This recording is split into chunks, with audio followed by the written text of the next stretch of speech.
Court will come to order. It is Monday, February the 9th, 2026. It's 9 o'clock in the morning and the Kerr County Commissioners Court is now in session. If you would, rise and join me in the prayer and the pledge. And rather than you hearing one of us pray to you, let's all pray together the Lord's Prayer. If you would join me. Our Father, who art in heaven, hallowed be thy name. Thy kingdom come, thy will be done, on earth as it is in heaven. Give us this day our daily bread, and forgive us our trespasses, as we forgive those who trespass against us. And lead us not into temptation, but deliver us from evil. For thine is the kingdom, and the power, and the glory, forever and ever. Amen. join me in the pledge. I pledge Allegiance to the flag of the United States of America, and to the republic for which it stands, one nation, under God, indivisible, with liberty and justice for all. Honor the Texas flag. I pledge allegiance to thee, Texas, one state, under God, one and indivisible. Please be seated. I'm glad we do the Texas flag now. I want to welcome everyone to what will probably prove to be a memorable Commissioners Court meeting. We have 45 items on the agenda, 6 of which are executive sessions, some of which have to be taken at certain times. There are a number of timed items. This is causing a problem for people who would like to rearrange things. This is a day where we just have to do it by the book. And so as we begin, and before I call for public input, I always ask, first and foremost, turn these things off or to vibrate so they do not interrupt the proceedings. Now, as we move on to public input, for those items that are on the agenda, we ask that you wait until that agenda item is called if that's what you want to address the court on. If it's something that is not on the agenda, we ask that you go to the podium, identify yourself, limit your remarks to 3 minutes, and stay on topic for what it is that you come to talk to us about. This is the day where we're going to have to stay on topic. All day long, we're going to have to stay on topic. So with that, I have one application to speak to the court on something that's not on the agenda. I don't know if there's any more than this or not. I know Ms. Bell had earlier you have one? Just bring it up, pass it up. Trying to get all of this done. And I want to give Ms. Bell, I think it's Susan Bell, actually requested to be first, but she had a conflict in Austin. She said there to talk to ERCOT, I believe, which is all very important business for the county. But we're not able to accommodate her because we have so many timed items today on the agenda. We have 6 executive session timed items. So it's going to be an interesting day. The first person that I have, and she I think was going to probably come back another day. We're not going to lose her input. We're just not going to get it today. So the first one that I have here is Mike Allen would like to address the court. Judge, I'd like to speak to one of the items on the agenda. Okay, just tell me which one. The desk facilities, the fire marshal and the fire cook. Okay, so 10 o'clock. that's the 10 o'clock one. Yeah. Okay. Okay, and then also have Beck Gibson. Same 10 o'clock? Okay. Now you can see, I'm warning everybody that we're going to be pushing 10 o'clock. So I've got those ready to go. With that, we'll move on to commissioners' comments. And because we are strictly complying with our commissioners' court rules, I want to remind you that this is a time that we use to recognize achievements of persons in our precincts or comments on matters not listed on the regular agenda. Sometimes we stray, but today I'd like to try to keep us on task with regard to the public comments. I'll make mine very brief, Judge. Precinct We have one. we have the burn ban back in effect in Precinct 1, and that's it. Thank you. That Precinct was 2. brief. We also have the burn ban back in effect for Precinct 2 as of this morning. Just a couple brief comments. We did hold our aggregate producers operating advisory council meeting last Tuesday. It was a good meeting. The main discussion topic was on mine reclamation best practices, so we learned a lot. I will be meeting with TxDOT in Center Point along with some of my constituents down there tomorrow to discuss other road safety concerns, the bridge surface repair and the possibility of installing a crosswalk and better lighting. Let's see, on Tuesday we also have a meeting with the group that's trying to do the Lions Park restoration, along with Charlie Hastings and Road and Bridge. And then just a reminder that we do have the playground equipment at Flat Rock Park. It's being installed, and the ribbon cutting ceremony is March 16th, 9 a.m. That equipment was donated by Woodman Life. And that's all I got. Thank you. Thank you. Precinct 3. Yes, sir. Burn ban is in effect for precinct 3. We just turned that on this morning after conditions kind of warranted it. I will have an annual update since I've been in office for 1 year. I'll have it virtually at 5 p.m. on Friday. I'll send out invitations to a lot of our folks if they can attend that virtually. Instead of trying to get everyone together on a Friday afternoon, I will record it as well on MS Teams Friday at 5 p.m. I met with a river constituent last week as we went through his property. It should help for later discussion today. And then on Friday, I will be attending the annual salute at the Kerrville VA Hospital. That's it. Thank Very you. good. Thank you. All right. Saturday, there's the Kerr Together ribbon cutting on Coronado Drive was well attended. A lot of fine folks doing a lot of good things for Kerr County residents, and it was well attended. Early voting starting next week, the 17th. I encourage you to let your voice be heard. A lot of important races, our governor's race, Congressional District 21 race, Attorney General, all kinds of things. So make your voice heard. So many people just stay at home and don't vote. Before we meet again, I want to give a shout out for Ducks Unlimited on Saturday, February 21st. And as far as the burn ban, the whole county's under burn ban right now. Well, that's it. Okay. The only thing I would add to the early voting is, as my predecessor, Judge Pollard, used to say, it is a very target-rich environment this year, so show up and vote. We'll move on to the consideration agenda, item 1.1. These are timed items, first of all, and so that you know, if you're looking at your agenda, if you look at that first page, you'll see a 9 o'clock item there. You turn to the second page, you're going to see a whole bunch of items. 2 more 9 o'clocks, a 9:05, 2 9:05s, a 9:10, a 9:20, and a 9:30. And that's before we get to the 10 o'clock. And there will be a 10 o'clock executive session meeting, which will take place before the 10 o'clock regular agenda meeting. And those are the timed items today. So the first timed item is 1.1, to consider, discuss, and take appropriate action on a request from the UGRA to use Flat Rock Park for a river cleanup on July 25th, 2026. That's it. Yes, Mr. sir. Wilkinson. I'm Matt Wilkinson. I work for UGRA, a natural resources specialist. I'm not going to take up too much time. Last year, because of the flood, we had to cancel the event because clearly everything was pretty different last year during the summer. So, Really? yes, just a little different. But yes, so this year we're asking for the same thing, Flat Rock Park. This will be the 22nd annual river cleanup. We've had it, this would be the 13th year that we've had it at Flat Rock Park. We just use it as the main headquarters. People pick up trash all throughout the county, bring it back. We'll have the trash pile right there by the boat ramp. We'll arrange for the city of Kerrville to come pick it up, take it to the dump, weigh it, and so on and so forth. Yeah, it's Move for approval. Second. We got a motion and a second to approve using Flat Rock Park for the river cleanup on July 25th as presented. We actually consider this part of our charge, something that we do on a regular basis. So with that, any other discussion? Yes, sir? No. Okay, those in favor, raise your hand.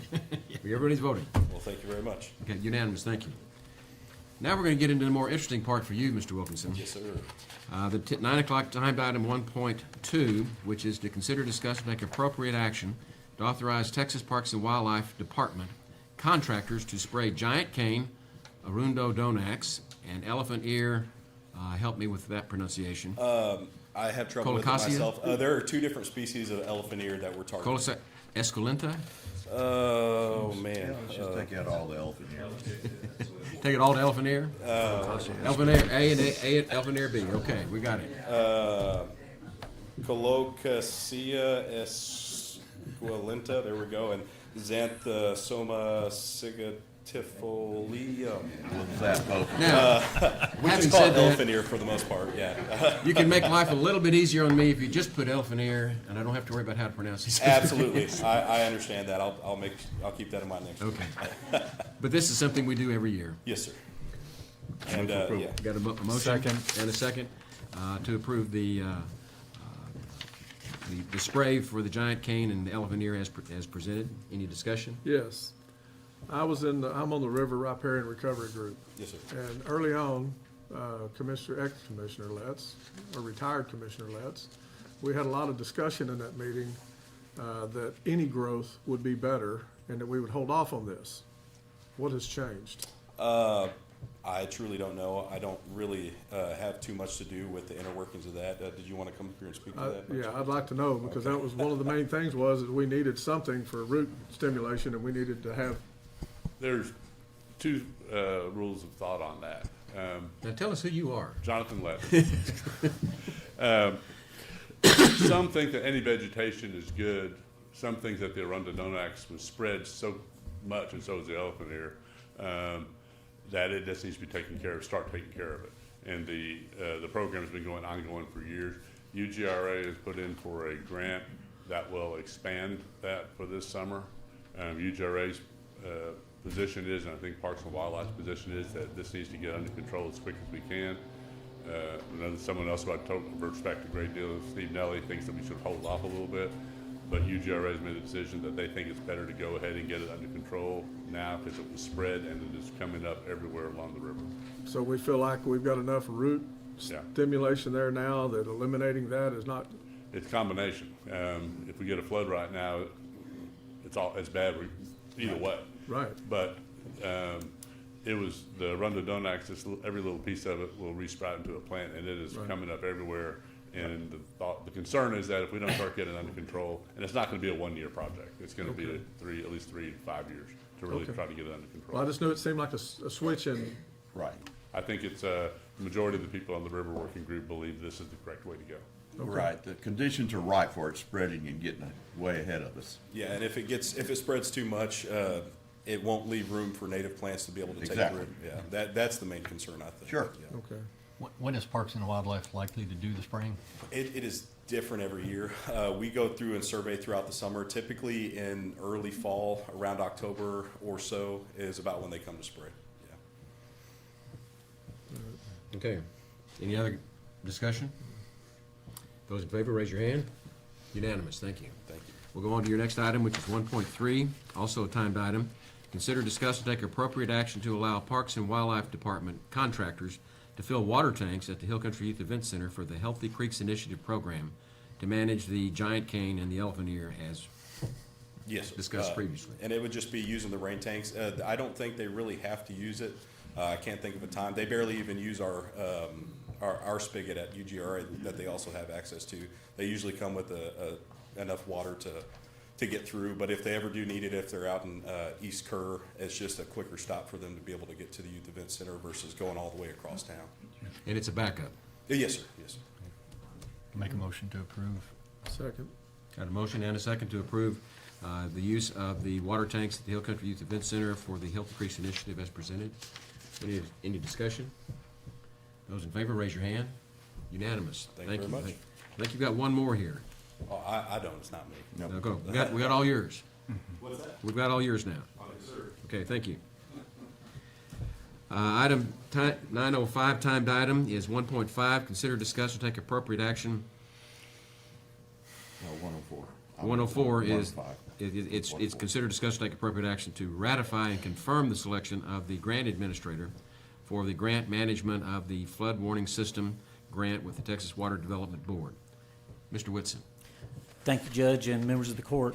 I'm here to just share that we have taken another step forward in the process of securing the flood warning system. This is the grant administrator that would help us administer and manage the funds that are coming from the Texas Water Development Board. And those are flowing through the county to UGRA. And this is part of the team that we need to make sure that we spend those funds wisely and account for them. Make a motion to approve. Second. Got a motion and a second to approve to ratify and confirm the selection of the grant administration for the flood warning system as presented, which would be GrantWorks. Is that Yes, right? sir. Yes, sir. And for those of you that don't know, we have a long and very, very successful history in working with GrantWorks. So this is something that I think most of us can wholeheartedly support. That's right. We have a motion and a second. Any other discussion? Yeah, I also sit on this committee, and I'm gonna tell you, their process, it was outstanding. The selection process, the way y'all went about it, it's as professional as it can get. So I appreciate y'all greatly. And to show you how attuned everyone was to the process, within 30 minutes of the decision, I already had an email from GrantWorks thanking us for bringing them back to work with us. So they were very much on top of what was going on. Everybody was watching. Yes, everybody was watching. Any other discussion? Those in favor, raise your hand. Unanimous. Don't go away. Item 1.5, consider, discuss, and take appropriate action to approve a memorandum of understanding and National Dislocated Worker Grant Work Experience Agreement between Kerr County and Workforce Solutions San Antonio. Mr. Whitson. Yes, thank you, Judge and members of the court. We had an opportunity to land a U.S. Department of Labor grant from the federal government that flowed with the presidential declaration. Federal funds were appropriated to the state of Texas. The state of Texas worked with us and the long-term recovery team to begin shaping the way that we would utilize these funds. It was over $890,000. The purpose of the funds is to give employment for people who may have been impacted by the flood. Maybe their hours were cut, maybe they lost their position. There are positions that are available through this process. The county should be one of those that benefits from it. There's the potential for helping your engineering department that is behind on their work. There's potential for helping road and bridge and other critical functions that you may be involved in with regard to the flood recovery. I'm also working with the city of Kerrville and the city of Ingram, and there are other employers in the area that may be able to benefit from these funds. The idea is for you all to approve the work site agreement so that you can then allocate these resources and get job descriptions put in place. I've met with your HR team and I've met with your administrator, and we're all in alignment with how we need to go forward. We just need your blessing and approval. I move for approval. Second. Got a motion and a second to approve the National Dislocated Worker Grant Work Experience Agreement between Kerr County and Workforce Solutions San Alamo as presented. Let me weigh in here. I serve on the Alamo Area Council of Governments, which is a group of 13 counties headed by Bexar County, really, with all the local rural counties surrounding it. And the reason I bring that up is we are responsible for, ACOG is responsible for hiring Adrian Lopez, who is the executive director of Workforce Alamo. And I have had a running discussion with him, let's call it lively debate, for the last 7 years about when are they going to finally spend some money in Kerr County. And he has exhorted me to be patient, that the time would come. It has come. And I publicly want to thank Adrian Lopez and Workforce San Antonio for listening to us. It may have taken us years to get their attention, but we have their attention, and we are most grateful. I am most grateful to accept this almost $900,000 that they're going to help us with this flood. And so Thank you, with that- Judge. When we arrived in August, one of the first phone calls we made was to begin capturing those funds and steering them this way because we really needed. And as I told you, Adrian and I have a very, it's a camaraderie that we have, but we are very challenging to one another. And I want to publicly recognize him for coming through when we needed him. Thank you. Those in favor, raise your hand. Unanimous. Thank you. Thank you. We'll have more updates from the long-term recovery team later in the month. Okay, we're doing pretty good, guys. Next timed item is 910. 1.6, consider, discuss, and take appropriate action to review and approve the updated budget for the new Kerr County Animal Control Facility. Former Commissioner Letts. Good morning, thank you. I believe that is the correct title. Yes, I believe so. This won't take very long. The good news is, after Reagan and I met last week, we are quite certain there's enough funds in the actual budget that was approved originally to finish everything. Reagan's done a really good job on cutting things out, moving things around, using old stuff, working with Mr. Holt quite a bit on that as well. A couple of things I really want to give you an update on is the things that are, going forward. The open house is set for March 20th. The certificate of occupancy is scheduled for March 15th. I bring that up because it's going to be, the building will be pretty much empty. Everything will be done from a certificate of occupancy standpoint, but furnishings will not be in there, and some of the other things will not be in there. Bernhard has been great to work with. They've done a really good job keeping everything within budget, but they control the site. And we can't have other contractors on that site until they get their certificate of occupancy. I say that, they have been really good on letting a few things happen. The rainwater harvesting tanks are going in right now. They should be installed this week. At least 3 of them will be in this week. Working with them on that.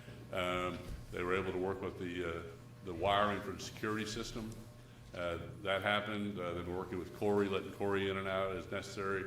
So they've been very, easy to work with, but at the same time, there's a number of things out there that are not going to, they just don't want it to happen until they get the certificate of occupancy, and I understand the liability.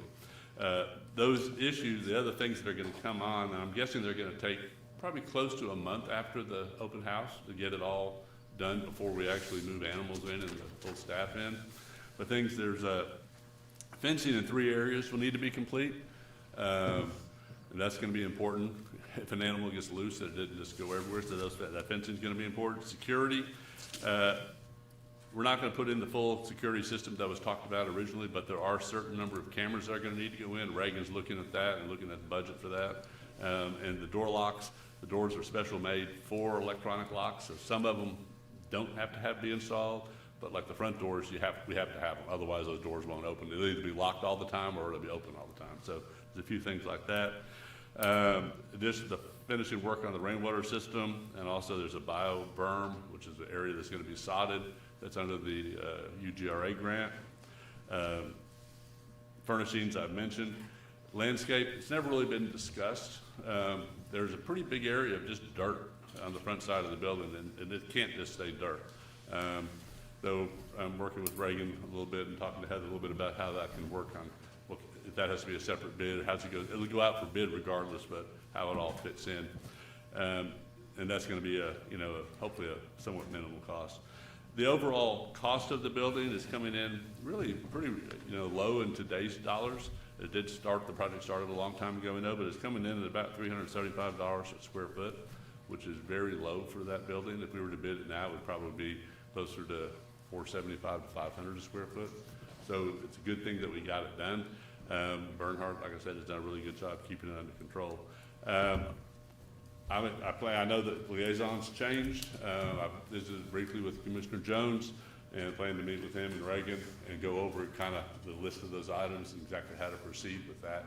And I'll defer to him how much of that he wants to come back to the court, or whether it just should be under Reagan's authority just to buy toilet paper holders and things of that nature. I mean, I suspect that's a very minimal thing, but there are some things. There are some conference tables that are going to be needed, and they're not fancy by any means.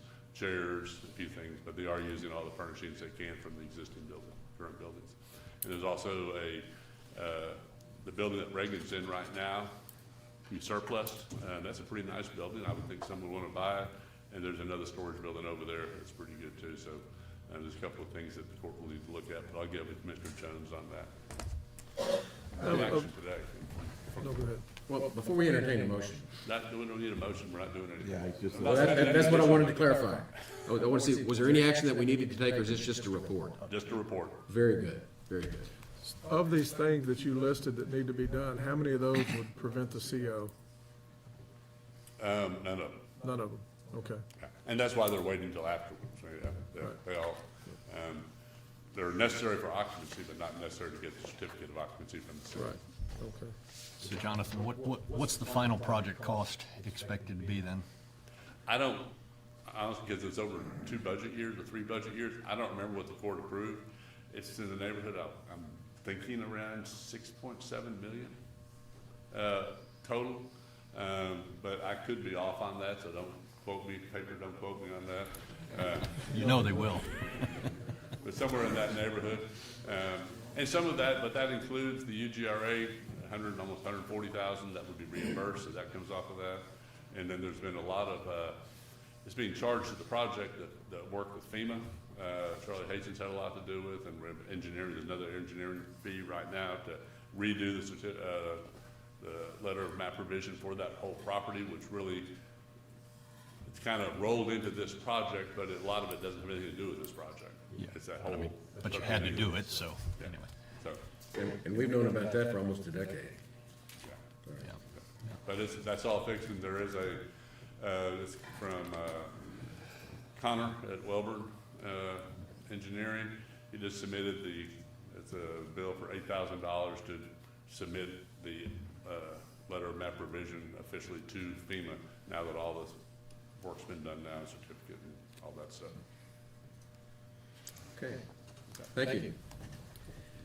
Okay, we have a timed item at 9:20. It is 9:24. We're doing really good on our time. I commend all of you. This is item 1.7, consider, discuss, take appropriate action on a request from Trinity Church in Centerpoint, Texas, to use the courthouse grounds on February 21 and 28 to carry signs of peace and respect. Brenda Clement.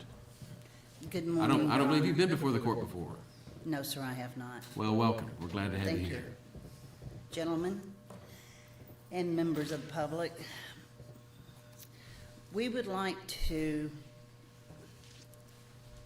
demonstrate peace, respect on these 2 days with kindness and love from Jesus Christ. We do not want to be political.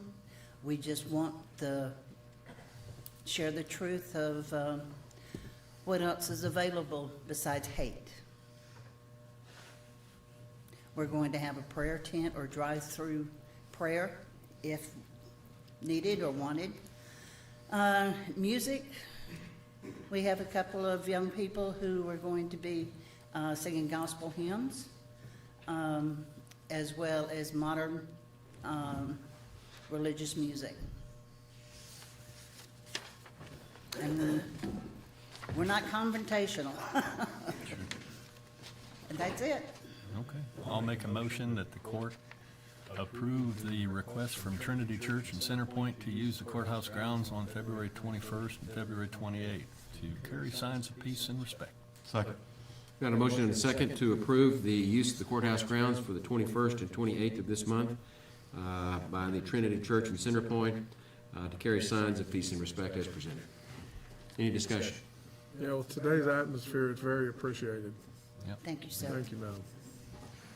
And I appreciate you coming to the court to ask, because we've seen recently people demonstrating out there and carrying, I don't know what kind of signs you even want to call that, but protest signs without ever asking any permission. So thank you for coming Yes, and sir. making this request. And let me echo that, because as the county judge, I see all kinds of things in requests of what people want to do out here. And your respectful approach is very, very much appreciated. Thank you, sir. And I think will help the sheriff's office police things. Any other discussion? Those in favor, raise your hand. Unanimous. Thank you, gentlemen. Okay. The next item on the agenda, I'm going to exercise some privilege of the chair, because we were actually a couple of minutes early, believe it or not, on a crowded day. I'm going to go ahead and call item 1.8, which is an update presentation from Kerrville Pets Alive. Ms. Guerrero. I promise I will be as brief as possible. I had a PowerPoint presentation, but if you'll look at the packets that I gave you, you can go along with me. I'm Karen Guerrero. I am the Executive Director with Kerrville Pets Alive, and once again, I appreciate the opportunity to be here today to tell you a little bit about what Kerrville Pets Alive did in 2025 and what we've got planned for 2026. As most of you know, we were formed in 2019 to provide support to Kerr County Animal Control, which is our county animal control facility. We're going on 8 years. I cannot believe it, literally. I mean, it's shocking. We started kind of back in 2016 before we were officially formed, so that effort started then. And we're still doing the same thing today. We are providing funding, volunteers, rescue, transport. We are involved with cruelty cases as well with animal control. And you all can't see, but there are pictures across the top that are very, I've chosen that really are indicative of all of these efforts. As far as funding goes, we provide program fees, which if someone wants to adopt an animal or reclaim their animal, we're gonna help them out if they're not able to do that.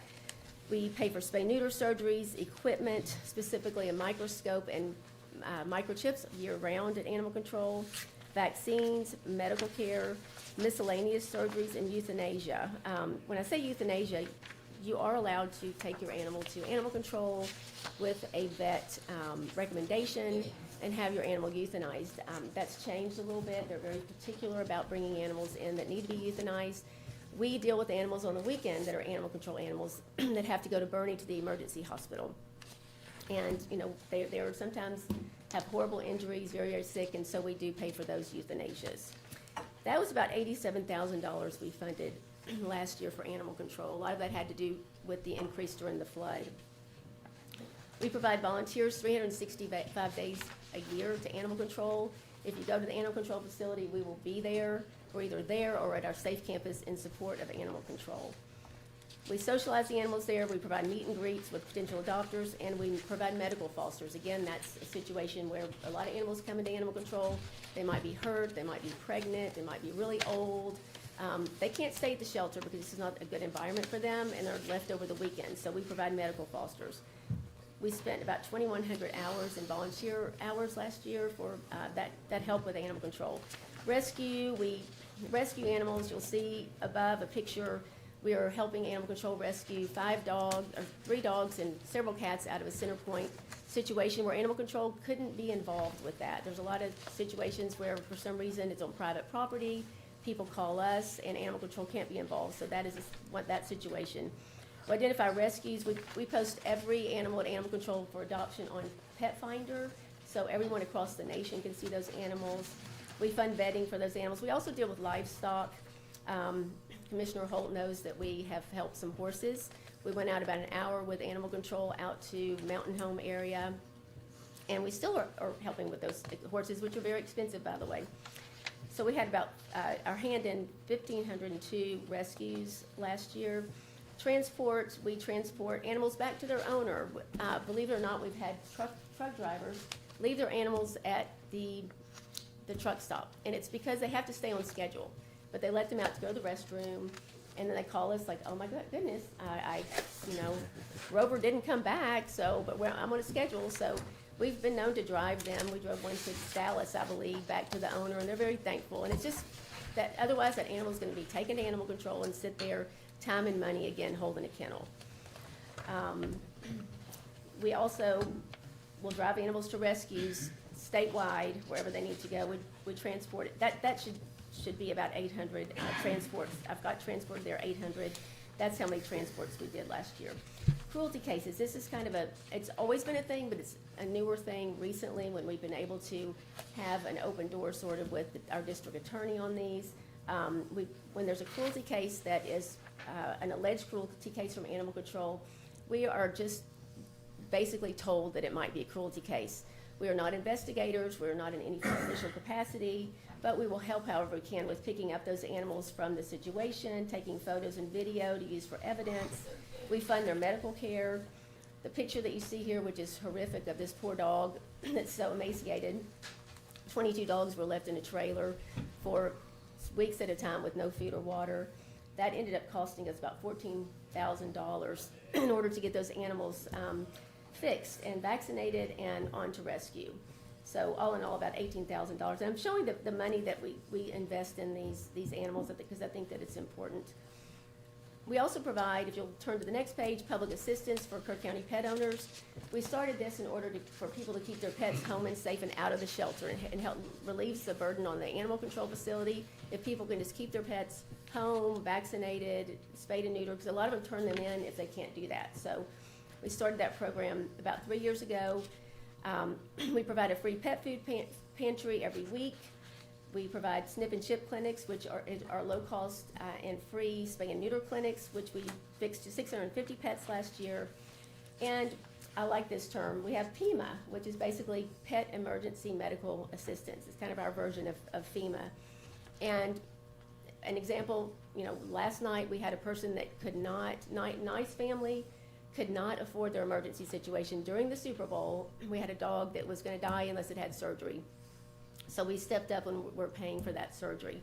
And that's an emergency situation, and especially during the flood, when people lost their jobs, people don't have as much money to take care of their animals. We want them to be able to keep their animals. It's their one support system sometimes.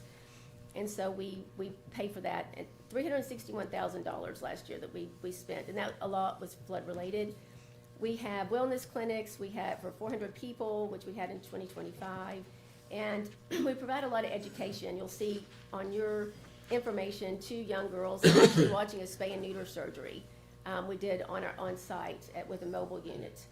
We work with Shriner students, do public speaking, announcements, news articles, and lots of social media. Don't spend much on advertising, you get a lot of free advertising. So if you'll flip to the next page, you'll see the numbers. So from 2016 to 2025, and I basically am showing the number of impounds, and those are animals that are impounded into Kerr County Animal Services annually. We were almost at 2,500 animals back in 2016. 2025, we're at 935. So we've made quite an impact, I think, with our programs and our help with animal control over the years. Also, the euthanasia rate was a little bit over 1,000 in 2016. 2025, it was 77. So again, you'll see that trend. We try to keep that trend down as well, and that's our goal, is to keep those. Is it my time up already? Go ahead, you finish. Okay, all right. We helped 350 pets during the July flood with boarding, reuniting families, medical care, food and supplies, and cremations. And our goal for 2026 is to spay and neuter 750 cats and 500 dogs. We budgeted $100,000 for personal pet assistance, which is the assistance for personal pets they need. $135,000 for animal control direct support. $150,000 for local clinics, which is our spay neuter clinics, and then rescue vetting of $225,000. What I want to point out is this is all local. We do not take in animals from other counties at all. We spend our money in Kerr County, other than a few orders from Amazon every now and then. But we keep our money local, and that was $610,000 that we've dedicated to our community. Our Safe Campus will open in June, and we're really excited about that. That is going to be a support system for animal control and pet resource center for all of Kerr County, just the way it's served during the flood.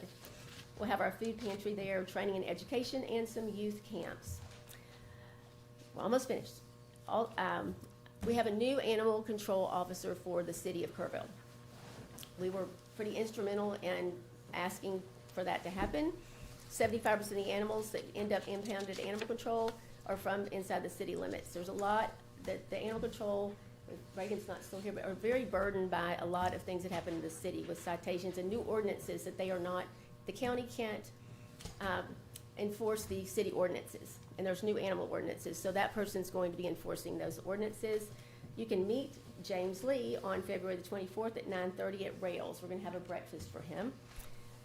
And lastly, I just included a copy of our snip and ship dates. I'm sure everyone, if you don't have a pet, anyone in this room, or commissioners or judge, you probably know someone that has a pet that might need a little hand, a little financial assistance with spay neuter. So we have those dates right there. The sign up is every first Sunday of the month at Town and Country Animal Hospital. And in your folders, you have a couple of statements from our director, Reagan Gibbons, about how Kerrville Pets Alive helps animal control, as well as our shelter manager, Nicole Golden. Do you have any questions? I do. I've got a Yes. question. Yes. I would love to see sometime, and y'all can probably do it between you or Brenda, if you could quantify the number crunch on how much this actually saves Kerr County. Yep. Because there's a lot of overlap, a lot of stuff y'all do, we would not have responsibility for, right? Y'all do a whole lot of things that we don't do and never would be tasked with. But a lot of this stuff does. Yes, yes. And that would be interesting to see. We'll do it. Every 'Cause animal I think in it'd be, is time and for the money. public to have a good understanding. Exactly.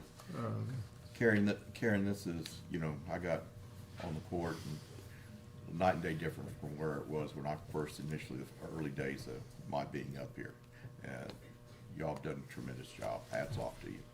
Yeah.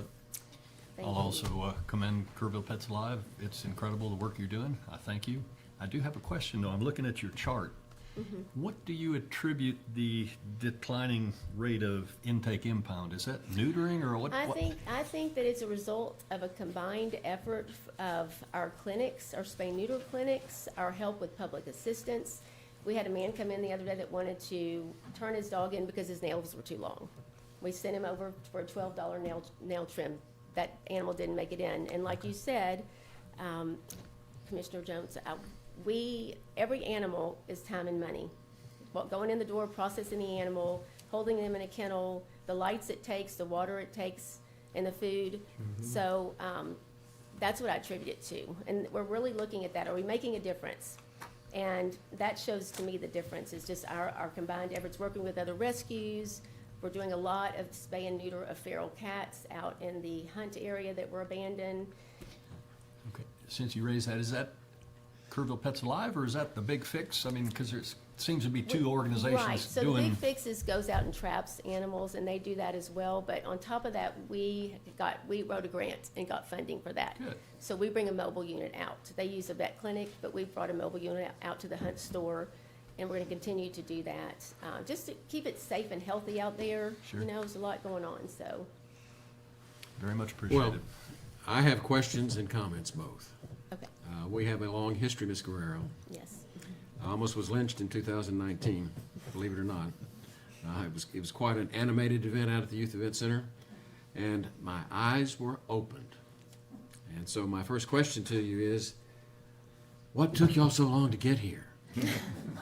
I mean, this has been a godsend, truly, for people that don't understand a private-public partnership.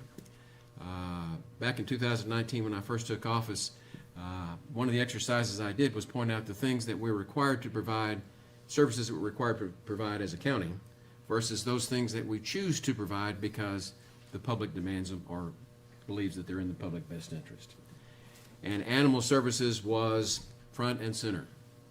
And y'all showed up en masse. And we listened. Thank you. And in the course of that dialogue, one of the things that Karen and I did, and I look over at Brenda too, she was part of this, we forged an agreement, an informal handshake partnership between the private sector and the public sector to do something that needed to be done, but we didn't have in the budget at the county level. And so with the invitation to put together a 501c3 or whatever the Yes. 501 something, 501c3. how they do, look at the enormous contribution that you have been able to make and the difference that you've made in the quality of life for not only the citizens of Kerr County, but also our animals. This is a place that we want to be user-friendly, and it has become much more user-friendly because of your efforts.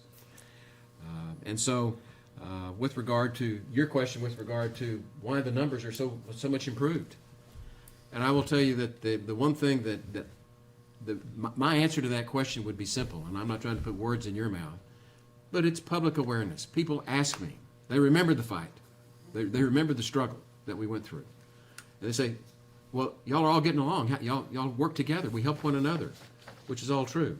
And I think through the public awareness, we have been able to reduce those euthanizations. We have been able to improve these numbers significantly. And so I would encourage anyone that has any interest in a public issue that we don't have the budget to underwrite, please consider this model because it works. It works. And thank you very much. Thank you. And to answer your question about why weren't we here earlier, it took a long time to get here because, and I'll recommend to anyone starting a nonprofit, you gotta spend a lot of time learning. We sat here in Commissioner's Court for hours. We sat with the city as well, animal control, just to learn how it was operated. You know, you can go in and think you know how to do everything, but you really don't. It took us about a year to even understand exactly what our mission was. So that's why. But now we're here and now we're strong and very much appreciated. And I think that having a Kerrville Pets Alive, everyone always says when we go to other cities, even Fredericksburg said, we need a Kerrville Pets Alive. We're just the extra for animal control. It's everything. Animal control is law enforcement, basically animal control, rabies control. We're the extra that you can't do. So we hope it makes a better community. Ms. Kerr, my memory goes back to July the 4th and 5th. I'm down at the EOC, and Brenda, you were down there too. Yes. And the last thing I was thinking about was dogs and cats and animals. But thank but God that you was- were. But that was the first thing that came in, is what are we gonna do? And y'all worked hand in hand with Reagan to empty the place so you could make room to do all of it. And that's the reason we're all different mindsets, different services, and it Yeah. works. Yeah. If I can make a comment, I'd be remiss. If I did make a comment, you'd probably wonder, like, why? Man, your greatest year and our hardest year, right? That's amazing when you think about. When you asked me, like, hey, during that flood, we're ready to help, where are all the animals at? And I told you, Karen, I don't see the need. I didn't. And how wrong was I, right? I mean, look at all the pictures of those animals that, frankly, I didn't know how much work y'all were doing behind the scenes as we all were wrapped up in our hardest year, your finest hour. Couple things for Commissioner taking over. Reagan and I talked about in-kind consideration of about $150,000 annually that y'all offer. I think that's probably underbid.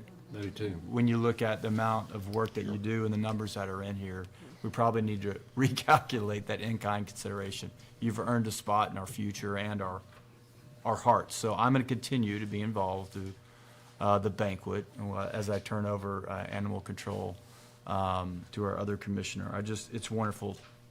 Two things to think about. When it was really cold and animals were dying, it was 65 degrees in our animal shelter. And that was because of pressure making that a warm place. And there was one animal in there, one dog, and it was a wiener dog, I think. Dash hound. Yeah, and you know who adopted that? Reagan. Reagan. So look at that. When you think about that, our own animal control officer adopted the dog that was there. It's kind of a cool roundabout thing. Now I know other animals came in, you told me that afterwards, and it filled up and you emptied it. So that's what success looks like to me, that our own animal control officer adopted. Thank you. Yes, thank y'all. Now with that, there is no action to be taken on your agenda item. No. So I would like to invite everyone to stand and give you a round of applause for everything you've done for the county. Well done.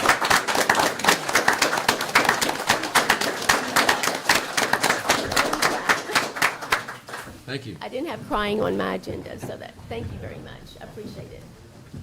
If I could just add one thing, I'd like to remind the court that Kerrville Pets Alive has never asked for any money from the court, nor will we. Absolutely. Okay. We are ahead of schedule. Who would have thought, beginning today? It is about 11 minutes to 10 o'clock. We have one more item on the agenda that we can squeeze in, I believe, before the 10 o'clock break.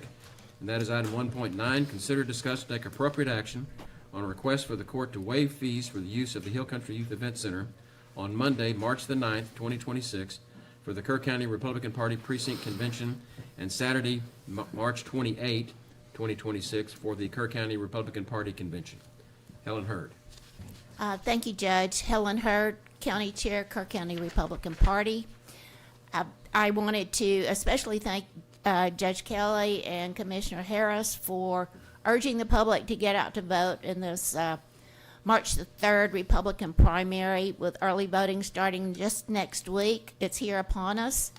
In 2024, the county turned out at about 30%, which was good news because we were one of the highest counties in Texas, but it's still not good news because why can't we get more than 30% of our public out to vote? This year, there are a number of hotly contested races at the local level. There are no Democratic candidates running in the Democratic primary for local offices. So I expect our turnout could be more than 30%. I would hope so. The reason I'm requesting the use of the Youth Event Center is because Our numbers for our county precinct, or our precinct conventions and our county convention exceeded over 150 people in 2024. There aren't many locations that are large enough to accommodate that. I've been working with Jake on the dates availability, and I ask you to please waive the fee for the Republican Party and or the Democratic Party if they should make the same request. I'll move to approve waiving fees for the Republican Party to use the Hill Country Youth Event Center on Monday, March 9th for precinct conventions. There's another one on there. You doing that? Sorry, what? March 28th. Oh, and March 28th, I'm sorry. Okay, we have a motion. Any second? No second? Motion fails for lack of a second. So then, Very interesting. let's move on quickly to item 1.10. Consider, discuss, and take appropriate action to approve submission of the Texas Division of Emergency Management, or as we have learned to affectionately call it, TDEM, for hazardous material emergency preparedness, application for planning activities, funds for a commodity flow studies. Dub Thomas. Morning, Judge, morning, Commissioners. This is basically the same thing we were for several years ago, which turned out to be a railway hazardous material commodity flow study. This one is actually for highways. This is a program that's sponsored by TDEM. They fund the project. We just get to be the recipient of that grant. And so what they'll do is they're going to do a commodity flow study, which is hazardous materials, and they'll tell us what we exactly got traveling down the highways through Kerr County. Okay? Okay, I'll make a motion that we approve submission of the TDEM's hazardous material emergency preparedness application for planning activities for commodity flow studies. Second. We've got a motion and a second to approve the TDEM application as presented. Any discussion? Those in favor, raise your hand. Unanimous. Okay, before we take our 10 o'clock break, I want to first of all thank Susan Bell again for her gracious foregoing of her comment at 10 o'clock in order to make it to Austin. We need her in Austin right now more than we need her here, but I wanted to recognize her very gracious offer. With that, we're going to take a break, and for those of you that are here, we're going to reconvene here at 10 o'clock as soon as we get the executive session slides on the door, so you can't come back in, so that we can confer with our counsel in San Antonio or Austin? San Antonio. And so we may be a little while on that, and we'll try to make yourself comfortable outside. Once we finish that, we will come out and go back to the agenda items and try to take them in order at that time. We call that agenda item 4.1 at this time then. Okay? So if you move over to the executive agenda, the executive session there, 4.1 is executive closed session. It is an executive closed session meeting. Will be held pursuant to sections 551.071 parent 2 closed parent and 551.129 of the Texas Government Code, consultation with attorneys, for the Commissioners Court to consult with and seek advice from its attorneys regarding the fire marshal services and regulation of battery energy storage systems. And that will be the item that we take up in executive session. And so with that, let's take a break. Be watching for when we reconvene. It's probably going to be at least 10 or 15 minutes, maybe 30. You never know with lawyers, right? So we are in recess.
Session. I'm still waiting on a couple of commissioners to get back. I just wanted to get us in order.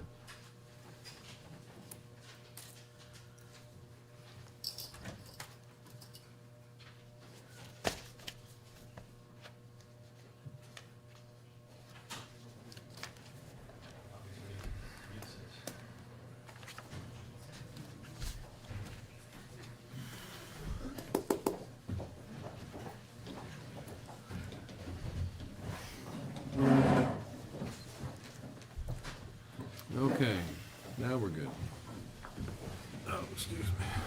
The next item on the agenda is a timed item, which was for 10 o'clock, and that's item 1.11. Consider, discuss, and take appropriate action to contract for a part-time fire marshal for Kerr County to adopt a fire marshal permit and fee schedule for the same, similar to schedules used by Kendall County.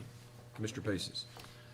All right, well, I think everybody knows that I am very much in favor of engaging a part-time fire marshal to help us with battery energy storage and other things. When we're ready to do so, we will certainly limit the types of projects that they work on, and that needs a little bit further review and legal consultation. Well, I had said I would make a motion on this today. I'm not going to, and I'm going to defer it till the next Commissioners Court meeting, when we have a little bit of some of these other areas that are better investigated and we have a better plan. But just, I assure you, the public, I'm gonna keep pushing for this, and I think the court's generally united that we need to do something along these lines, but it's devil's in the detail, and there are still some things to be worked out. So what you can also look for in the next Commissioners Court is a resolution that just makes it much clearer that this court is the authority having jurisdiction. And as and when we appoint a fire marshal, then we can delegate some of that authority. But in the meantime, anybody considering any major development needs to submit all plans to this court. So that's all I'm going to say for now. Well, I'm going to give the court a little bit of latitude here. We don't have a motion or a second, but I think there needs to be some discussion. I agree. I think that's in the Sure. public's best interest. And we have a couple of people who have already signed up to speak on this topic. Well, we actually have several people signed up to speak on it. And before we go to the people that have signed up to speak, I think it would behoove us for you to hear more of where this court is after our executive session. We can't tell you exactly what we were told, but we can at least let you in on kind of where we are. And that's what you were trying to do. I was trying to without Yes. revealing too much, which I always do. Well, I appreciate your restraint, and I'm trying to open it a little bit, because the public needs to know what we're doing. And I'll kind of start off. This was, he goes by Mick McCamey. He's actually William Michael McCamey. He is a lawyer out of San Antonio, specializes in public government law. I've known him for, I hate to tell you how many decades, but that many. More than you probably think. We wanted to get some legal advice as to how to do things. And we can't tell you what all we heard, but suffice it, I think you can deduce that we heard some recommendations on how to do some of this stuff. And that's what we're not ready to do today. The one thing I will share with you, though, is he did commit to come back on February the 22nd. 23rd. I wrote it down wrong. 23rd.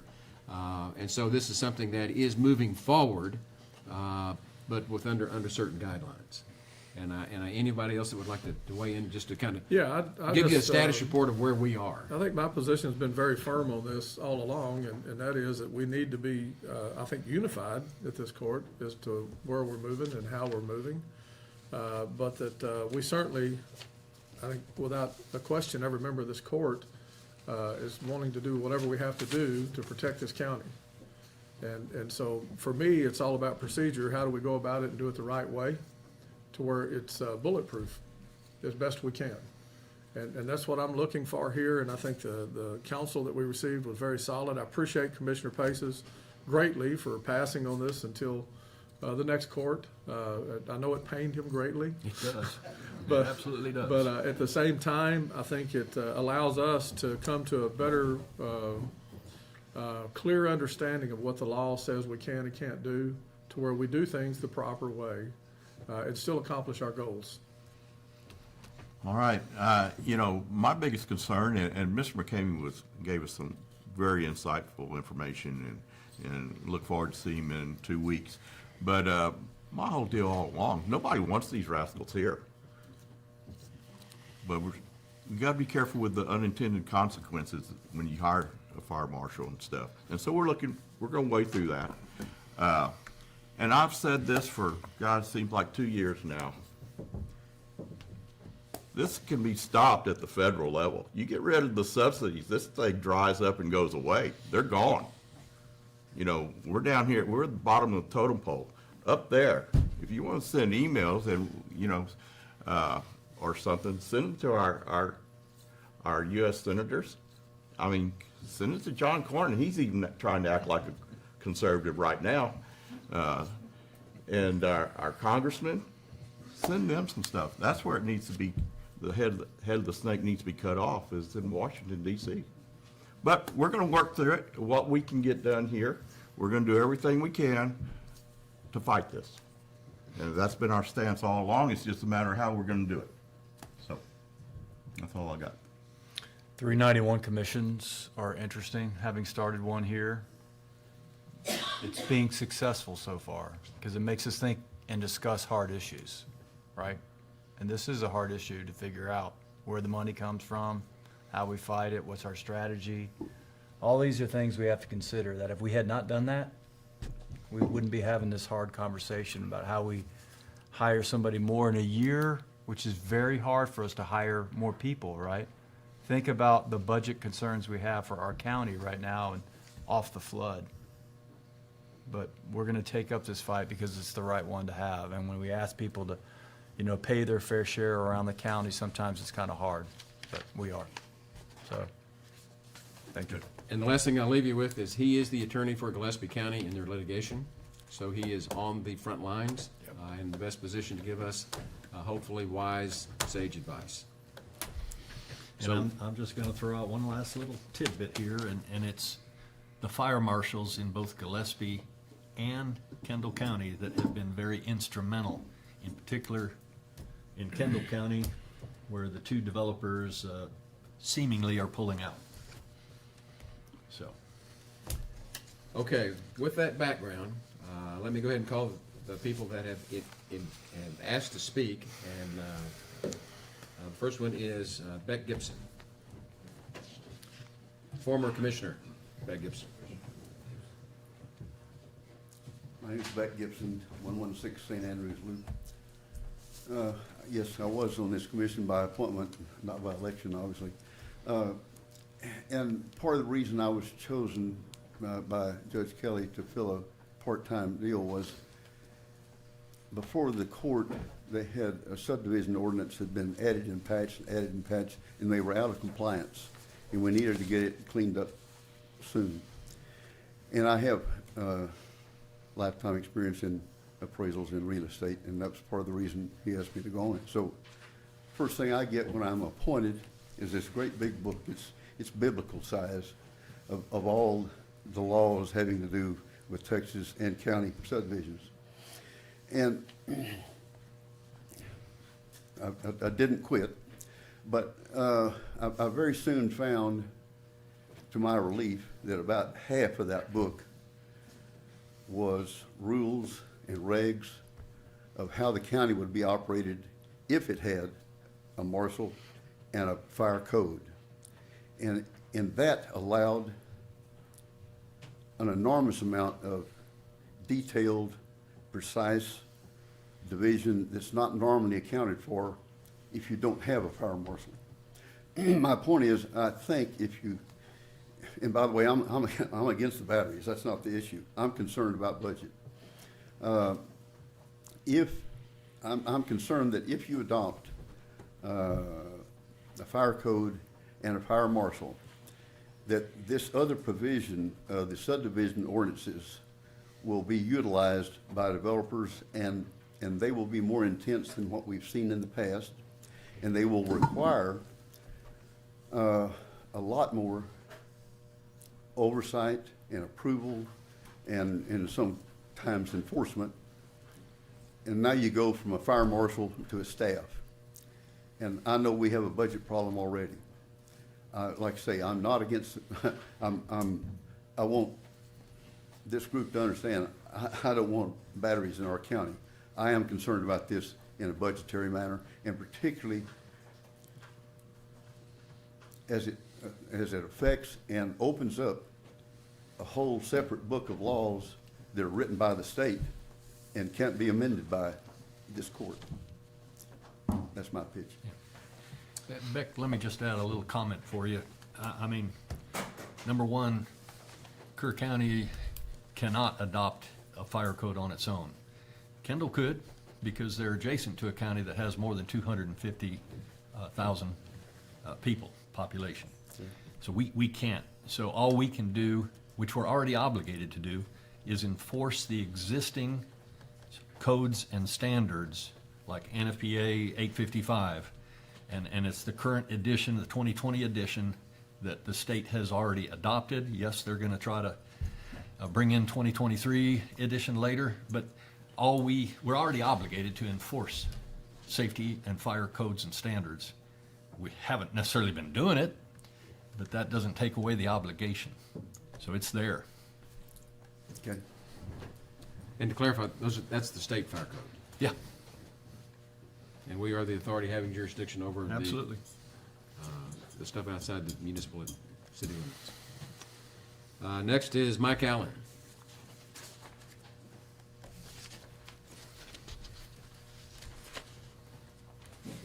Thank you, Court. Mike Allen, 205 Lakewood, Kerrville. Make no mistake, I'm against BES, against those facilities. From what we've learned here this morning, I'm going to withhold and hold my remarks till we all learn more. And I certainly appreciate you gentlemen taking the time to study those issues, but apparently we're going to learn some more about what can and can't be done. And I'm anxious to learn that with you. Thank you. Mike, I thought about a year ago you were in favor of these. When we met at UGRA, you didn't speak against them. You talked about, batteries and wind and solar.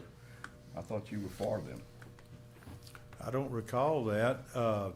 Wind, solar. When we had that, when you were still with UGRA, that's the. LCRA. LCRA, he was. I mean, LCRA, I'm sorry. When Yeah. we did the check presentation, you remember? I've been on both I know, yeah. I'm sorry. UGRA, LCRA, and Headwaters Groundwater Exactly. Conservation District. That Perhaps, last check presentation. and when we I have talked about done a lot of attempt to inform people about the different means.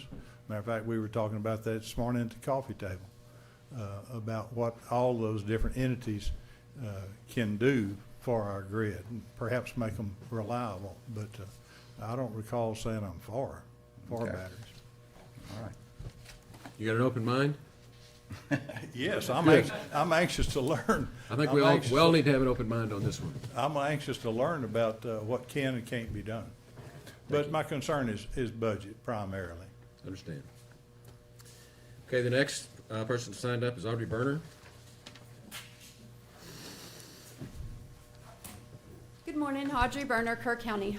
Once again, I truly, genuinely thank y'all for doing this. I do think the lackadaisical attitude of we need to investigate it more when it's been on our agenda, or not, maybe not agenda, but when it's been on our radar for 2 years is ridiculous. Once again, I want to thank you, Commissioner Paces, for standing with the people. Excuse me, this is not candidate endorsement. We're talking about a subject here, and this has to do with the best batteries. Yes, sir, and he's leading the fight in this subject, and I'm not being disrespectful, but You come he's- up every time and do this little political endorsement thing, and It's what I not, want you it's to do is not, stick to I'm the not topic. politically endorsing anybody, but this man has been on the front lines of it, and so yes, I will stand up for him because I believe in him. Just stick on topic. Okay. Commissioner Paces, you have taken hours talking with other commissioners, fire marshals, experts, and others trying to protect our hill country and our residents. You have also spent countless hours researching this topic and finding probably the only and best solution we have to fight these foreign countries trying to invade our hill country with their components made by a foreign adversarial government. You have been the leader in this fight from the beginning. Your actions, not meaningless words, prove why you were awarded Firefighter of the Year by the Centerpoint Volunteer Fire Department. Ma'am, could you Thank just stick to the topic? We go through this every time with you. Stick to the topic. This is on topic, sir. He's leading the fight against battery energy storage systems. Well, that's not what the topic is. The topic is not who's leading the fight. The topic is, what do we do about it? I'm standing up for a This man has- that's Fire standing up Marshal for is the us, topic today. sir. Yes, and he is in favor of the fire marshal, sir, as well as Commissioner We all Holt. understand that. That is stipulated. Then We maybe y'all understand should he's- jump on board. Just stick to the topic here, which are fire marshal. Thank you, Commissioner Paces, for your dedication to each and every one of us citizens. I also want to thank you, Commissioner Holt. Here for we go all of again. the research You that keep have calling done. out people's He's names. not How much running did for we- election. He's not running for election, so I'm. Whether this he's is running not- for election or not, this is not a partisan group here. We are here to decide a substantive topic, and that is the status of a fire marshal in this county. Yes, sir, but I, as a citizen, have the right to thank our commissioners for doing their job. Well, I think you're out of scope of this topic. I understand that. And I respectfully disagree with you 100%, sir. Okay, then you are excused. Thank you. No, sir, I Ne- want Next to. person on the That's agenda. not, you are not fair, Judge. It is my Ma'am? time to speak. I have a First Amendment right, and just because you don't agree with the words that I say doesn't mean that you get to excuse me, sir.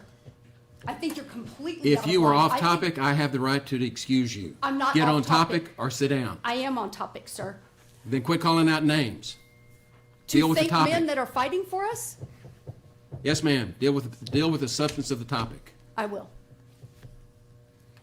Obviously, the information that has been provided to Commissioner Jones, Commissioner Harris, and the judge has not been Okay, enough you are to convince excused. y'all. Sheriff, you would have her seated. Sir, why am I not allowed to speak? I would just request that y'all please look up chapter 352 and your authority. Y'all are the authority having jurisdiction. All of this lies on y'all's responsibility. And I do We're thank very you much too. aware of that. Thank you. But you're not doing anything, sir. We're trying to do it. Next person is John Miller Jr.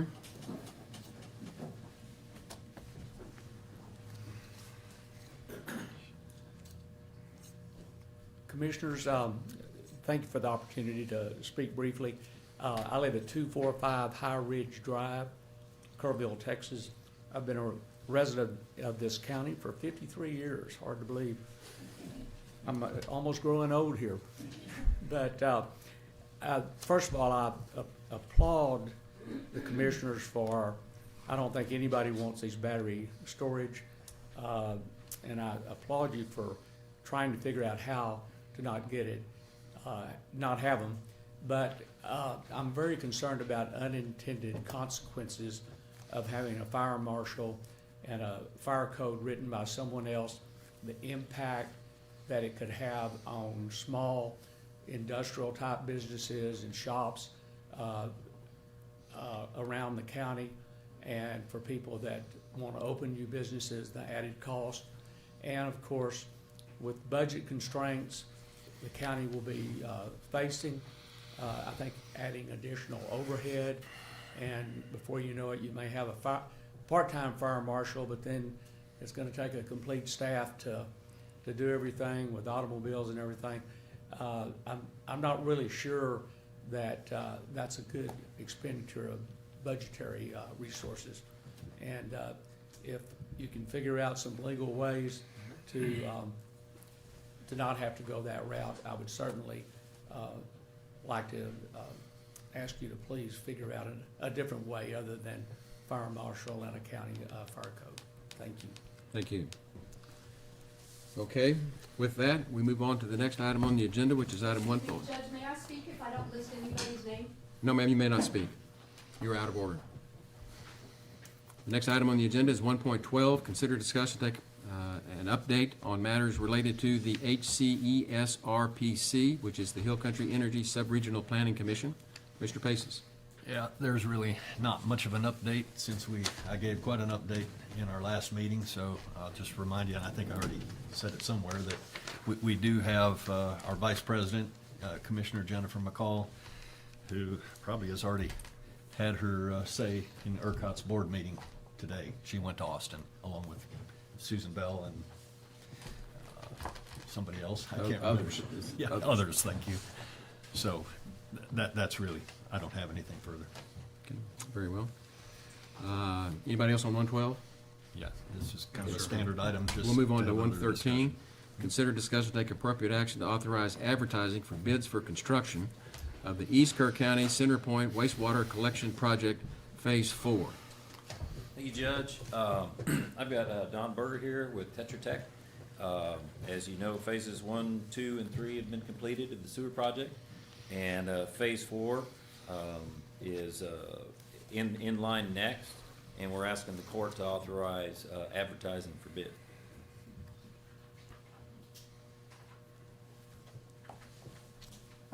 Okay. Well, I'll make a motion, I guess, if that's what we're waiting on. Well, this has been a long time in coming, Yeah, it has. but it's well worthwhile. Okay, so I'll make a motion to authorize advertising for bids for construction of the East Kerr County Center Point Wastewater Collection Project Phase 4. I'll second. Oh, go ahead. We've got a motion and a It's your- second it's to yours. approve the motion to authorize advertising the bids on Phase 4 of the East Kerr County wastewater line project. As presented. Any discussion? Yeah, I mean, it's pretty brief because it really hasn't been presented yet. You want to walk us through, Charlie or Don?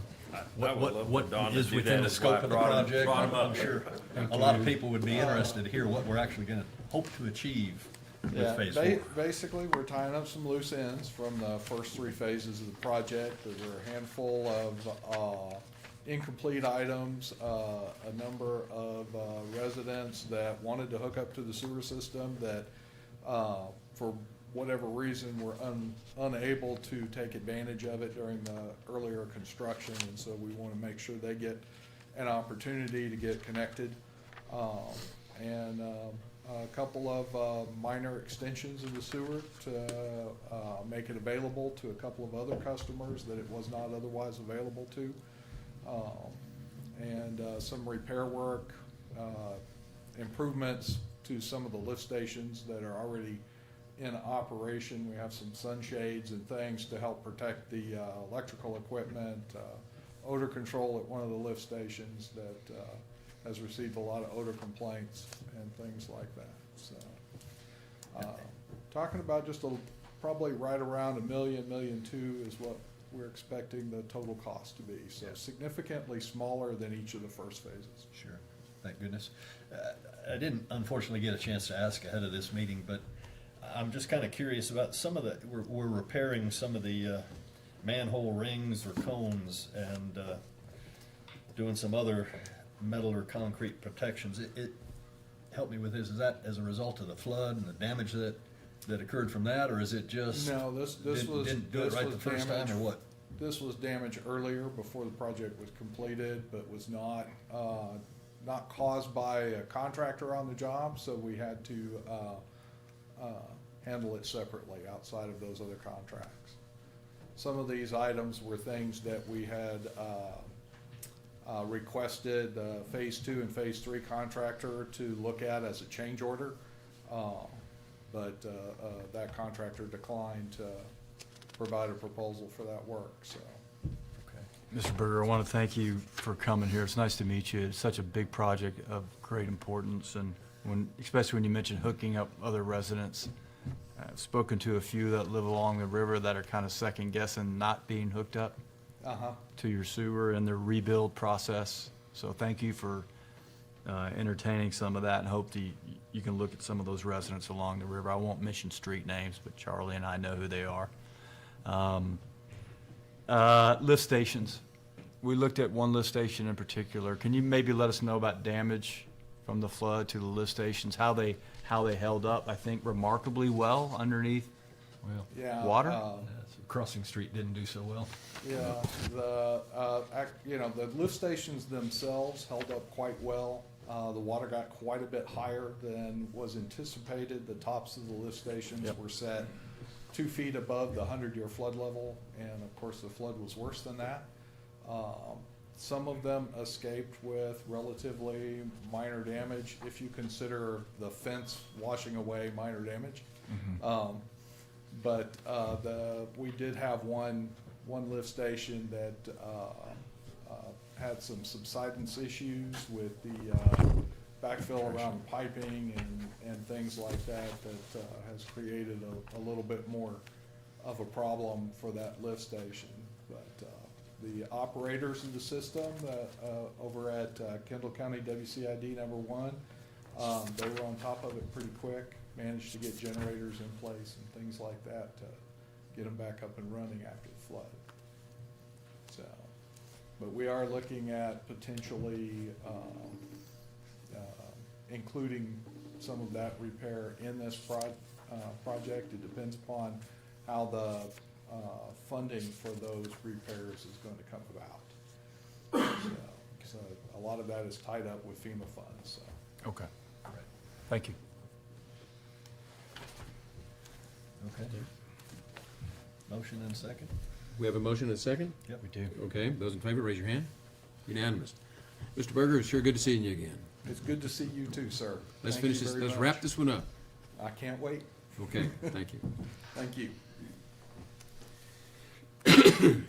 Next item on the agenda is 1.14, consider, discuss, and take appropriate action regarding an amending plat for the Classic Hunt Edition Lots 1 and 2, plat file number 22-0411 in Precinct 4. Charlie Hastings. This proposed amending plat adjusts the lot line between lots 1 and 2. No new lot lines will be created. They're just adjusting the one between lots 1 and 2. Lot 1R will be 0.95 acres, fronting on Highway 39 and FM 1340, and Lot 2R will be 1.08 acres, fronting on Highway 39. County engineer requests the court consider, discuss, and take appropriate action regarding amending this plat for Classic Hunt Edition, lots 1 and 2, plat file number 22-0411, precinct 4. I move for approval. Second. We got a motion and a second to approve the plat amendment as presented. Any discussion? Those in favor, raise your hand. Unanimous. Thank you. Next item on the agenda is 1.15, a discussion regarding early voting procedures, including but not limited to the signage policy and the Finch signage policy. Sheriff Lathan. Perfect. All right, I just wanted to visit with the court, take a little time, as we know it starts next Tuesday, kind of make sure we're all on the same page, just to kind of let you know, we have a quick PowerPoint presentation, kind of just, we're going to be real strict this year, want to make sure everybody knows, really ask the public, anybody running for office, please listen. You know, I will have a deputy assigned to both polling places during all open hours of the election. But if we can go to the next slide, you know, once we all agree on this, we will get this out on both our Facebook and the county's Facebook and both of our websites. But these are kind of just the rules that we'll be going by. Mainly I want to talk about, let's go to the next one, the map. What we're going to do this year is gate 1 is what I call across from the Little League, the smaller one. The exit gate, gate 2 is where the pony fields. But what we're going to do is we're going to have everybody come in on gate 1. That white line right there is going to be a solid barricade, and nobody will be able to stop. What I don't want is no traffic stopped on the highway or in that area. When they get to the end of that, they can turn left or right. They will have to adhere to the 100-foot election line there. But once they get there and get parked, as long as they're out of that, you know, they're fair game. But that's kind of the main thing. Been working with Commissioner Harris on this. We went out there and looked at it. I plan on setting up Friday and be ready for Tuesday on that. So, yes, sir. Yes. Yeah, you know, as the sheriff said in the past, people campaigning and stuff would stop cars when they pulled in, and then we'd have a problem on 27. Correct. And so this will funnel people a little bit further before people get to them. Now, one change that's going to take place for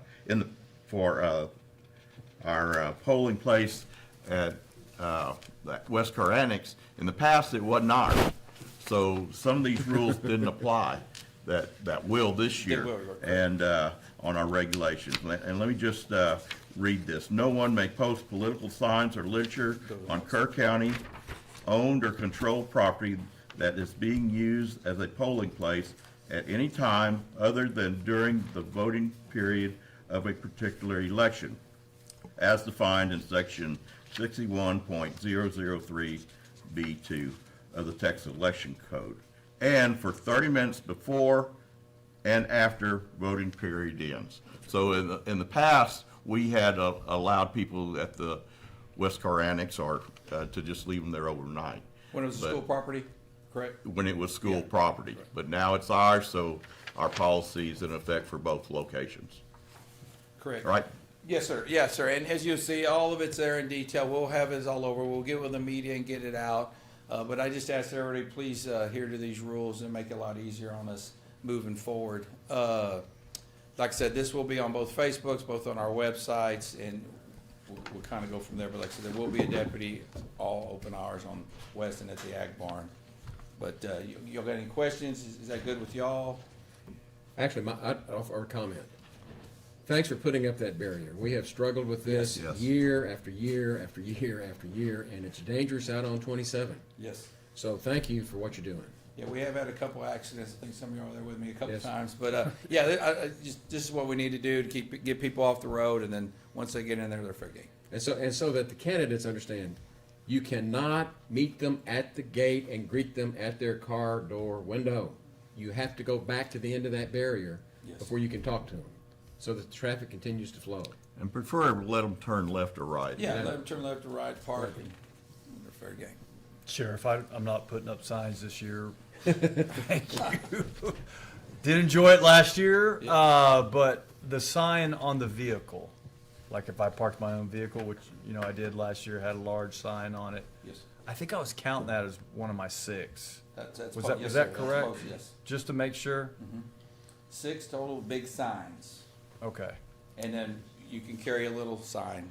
correct. Understanding is, Yeah, so you can't like have Well, 6. 6 yard signs are counted as yeah. Yeah, part of your 6. just want to make sure the one on your vehicle counts. And nothing on the fence That's right. Right. attached to the fence. And take them up and put them down, Will right? you all be 30 minutes. marking the 100-foot? Yes, they'll be marked. Yeah, There, always it's for the Thank you, first sir. park and roll. Yep, so. And for the candidates, some of y'all that have not experienced this in the past, this has been a real thorn in our backside.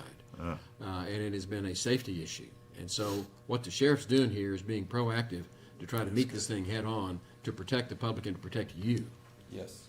And so the public knows, I've started this last election because I get called there so much. I said, let's just put a guy there. We don't have to, it's unfortunate I have to use 2 deputies to do that, but, we need to do it. But bear in mind, these deputies are also watching the people inside and their safety also, Right. for our county employees, volunteers, and all paid people. Well, it's good to get in front of them because it's hard to change course once Yeah, it starts. we've done that. We're a week into it. We're trying to change everything, but I think that solid barricade will help us this year, and there'll be a deputy right there. Hats off to you. Thank you.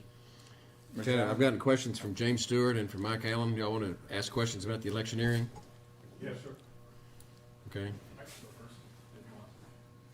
I don't care who goes first, let's just get it done. Go ahead. Well, I appreciate the sheriff for taking a look at this, and I appreciate all the thoughtful consideration you give to the fire marshal. But what you're doing is not exactly allowed by the law.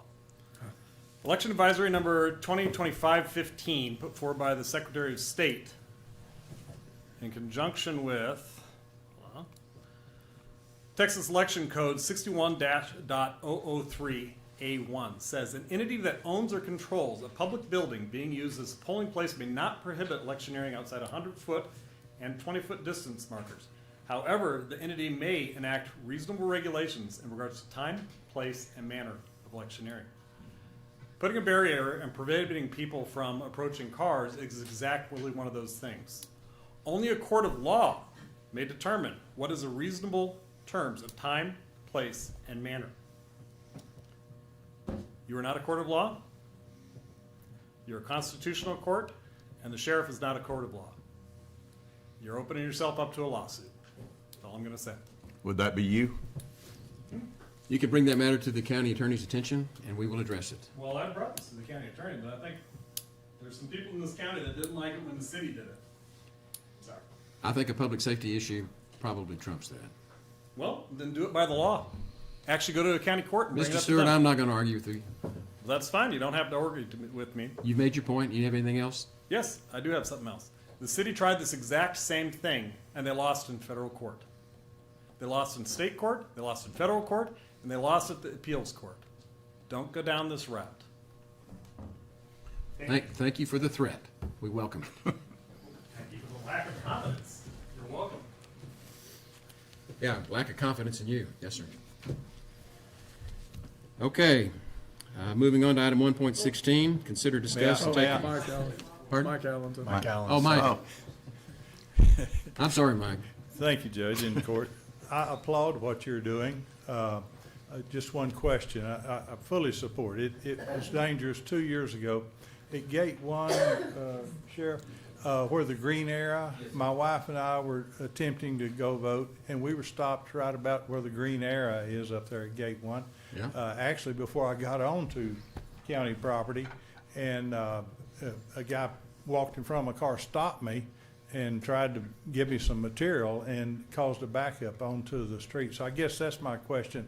Please eliminate those guys too, because that's a problem. It's outside the 100-foot area, but Sure. it created a traffic problem.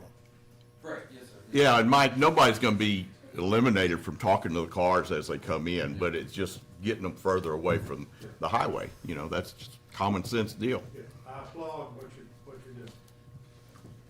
Now, question for the sheriff, what's not indicated on your graphic is where the 100-yard line is, and what I remember, it's that center aisle of parking, right? Where those cars are, it's about right in there, that first one closest to the ag barn. Yes. The line going across there, that's about So right there. if you had a booth that wanted to display handouts and things like that, they could be closer to Outside. the road, like where Yeah. the other canopies were parked last year, which is a great gathering spot. I asked people to Right. do that, but they won't. But I mean, I asked the best places along the fence. People were I mean, sitting to there me, all- most of the all people last made up year. their mind. But I mean, we're not gonna mess with them as long as they're not within the 100 foot. Okay, Right. thank you. Just a small point, Your Honor. If you wanna- You have to go to the podium. I believe there's also. Sarah Stewart, Precinct 2. There's also a consideration this year that's fairly new, that there is a marker from the distance of wherever drive-through voting is. So there's an additional regulation that is somewhat new this year. We did use it in November, so the folks who are setting up that area, and for those who are candidates, they're going to need better guidance from y'all to know where that mark is going to be around the drive-through voting as well. That's a good point. Thank you. Okay, moving on to item 1.16, consider, discuss, and take appropriate action to approve a $100 donation from a citizen to the Sheriff's Donation Fund, 72370-531. Sheriff Latha. Okay, we can blow through the next four. The next four are the exact same. Let me call them. 116, 117 is consider, discuss, and take appropriate action to approve a $50 donation from a citizen to the Sheriff's Donation Fund of the same number. 118 is to consider, discuss, and take appropriate action to approve a $100 donation from a citizen to the same fund. And then 119 is to consider, discuss, and take appropriate action to approve a $400 donation from a citizen to the same fund. Sheriff. Yes, sir. I'm looking for the court's approval for me to be able to accept these funds and put them on my donation item. All four of them are the same, just different amounts. Move to approve all four as proposed. Second. We've got a motion to approve item 116, 117, 118, 119 for $100, $50, $100, and $400 to the sheriff's fund as identified, and that is all respectively. Any discussion? Those in favor, raise your hand. Unanimous. Thank you. Moving on to item 120, consider, discuss, and take appropriate action concerning the acceptance of the 2025 Kerr County Sheriff's Office Racial Profiling Report for 1/1/25 to 12/31/25. Sheriff? Yes, I'm looking for the court's approval. This is something we do every year. All of the law enforcement agencies are required to do this. Kerr County Sheriff's Office stopped 6,764 cars in the last year, and I'm just looking for y'all to accept our racial profiling report. I move for approval. Second. Got a motion and a second to accept the Sheriff's Office racial profiling report as presented. Any discussion? Those in favor, raise your hand. Unanimous. Thank y'all. Item 1.21, consider, discuss, and take appropriate action to ratify and confirm grant application 1A 000003170 with the Texas Comptroller's Office for House Bill 3000 Rural Ambulance Service Grant. Ms. Putnam. Yes, we kind of briefly discussed this at court last week. It's a grant that's available for us to purchase a new ambulance for our service provider, which is at this time the city of Kerrville. And with our population, it's eligible for a grant not to exceed $350,000. We have put in the application. We will receive a packet as far as what we need to do in order to do the actual grant itself. So we're waiting on that. So y'all I've applied. Now I'm asking for forgiveness and ratify that I've already done so. And you were asking a question on the last court about it, and it does say that it is the funds for the rural counties to purchase ambulances, including necessary accessories and modifications. So it would cover. It's a $350 grant application, right? $350,000. $50,000 grant application, which is about a third of the cost of an ambulance. Yeah, I was gonna say, it doesn't come anywhere close. We know that, we know that. So I'll move to approve that. There's a motion I'll second. and a second to approve the grant this is to ratify and confirm a grant application. Yes. Now, I will take the blame for needing the forgiveness here, because I authorized the application for this grant in my conversations with Michael Hornis from the city, who is here, and I think he remembers the conversation we had. This was a last-minute deadline for a $350,000 grant that would purchase a portion of a new ambulance, which would be service in the county. I'm pleased to say that we jumped through hoops and got it done, Michael. And I'm here to ask the court to approve this, even though we don't benefit from it directly. We certainly benefit from it indirectly, and we'd like to work together as good neighbors. Yeah, and I think you should explain why we're willing to do this, because of the ILA we have with the city on providing our ambulatory services. For those of you that don't know, we pay, over $20,000 a month, something like that, to the city to provide ambulance and emergency services out in the county. And don't forget that this county is 1,100 square miles, and probably less than 10 or 15 of it are in the city. I may not have my numbers right, Michael, but I'm close. I'm just here to say thank you to Noel, you judge, Heather, and everybody else who let us ask for forgiveness here. It's my fault. Well, and we used to hear that there wasn't any cooperation between city and county. Well, believe it or not, we did double backflips for each other, with each other, to get this done, because it benefits everybody in the county, everybody in the city. It does. And we will be working together throughout the application for it as well. The city will be assisting me with the grant components once we get to the point of writing it, so. And so that the public knows, but wait, there's more. We can apply again next year and even the year after. This is something that's going to be an ongoing effort on our part. Yeah, We have up to 5 years to spend the funds. and right now, I think we have, 4 currently boxes working? Yes, sir. 3.5. And we need to and we actually need at least 2 more to cover this county properly. Yes, sir. And these funds, once we receive them, you have 5 years to expend them, and you can put them in an interest-bearing account while you hold them until they need to be expended. Well, we're trying to get these vehicles in the field as quickly as possible. Right. Any other discussion? Just from a perspective of having ambulances stationed at different places on the same size terrain, it does provide faster service when they're located in a distributed environment. Understand that. But you really don't want me slapping a tourniquet on you as a volunteer fireman. So I'm very grateful for that service that you're doing. Otherwise, it is folks like us that have to take an EMT test and then be ready to respond very quickly from rural fire departments. So I think that's money well spent. Just wanted to say that publicly. And whatever we can do to distribute, that for timely service and calls, those folks will be grateful on that. Thank you. Those in favor, raise your hand. Unanimous, thank you. Thank you. Next item is 1.22, consider, discuss, and take appropriate action to accept the 2025 racial profiling report from the 216th District Attorney's Office. She won't be here, she just asked. I move for approval. This is routine. We get them all the time, get them Second. every year. Got a motion and a second. Any discussion? Those in favor, raise your hand. Unanimous. Item 1.23, consider, discuss, and take appropriate action to renew the ACA Reporting and Tracking Service Program agreement between the Texas Association of Counties and Kerr County. You may proceed. So it's just our new, renewing what we do every year, reporting with the ACA. I move for approval. A second. Got a motion and a second to approve the Reporting and Tracking Service Program agreement with TAC, as we do every year. Any discussion? Those in favor, raise your hand. Unanimous. Item 1.24, consider, discuss, and take appropriate action to approve a revised job description for the magistrate.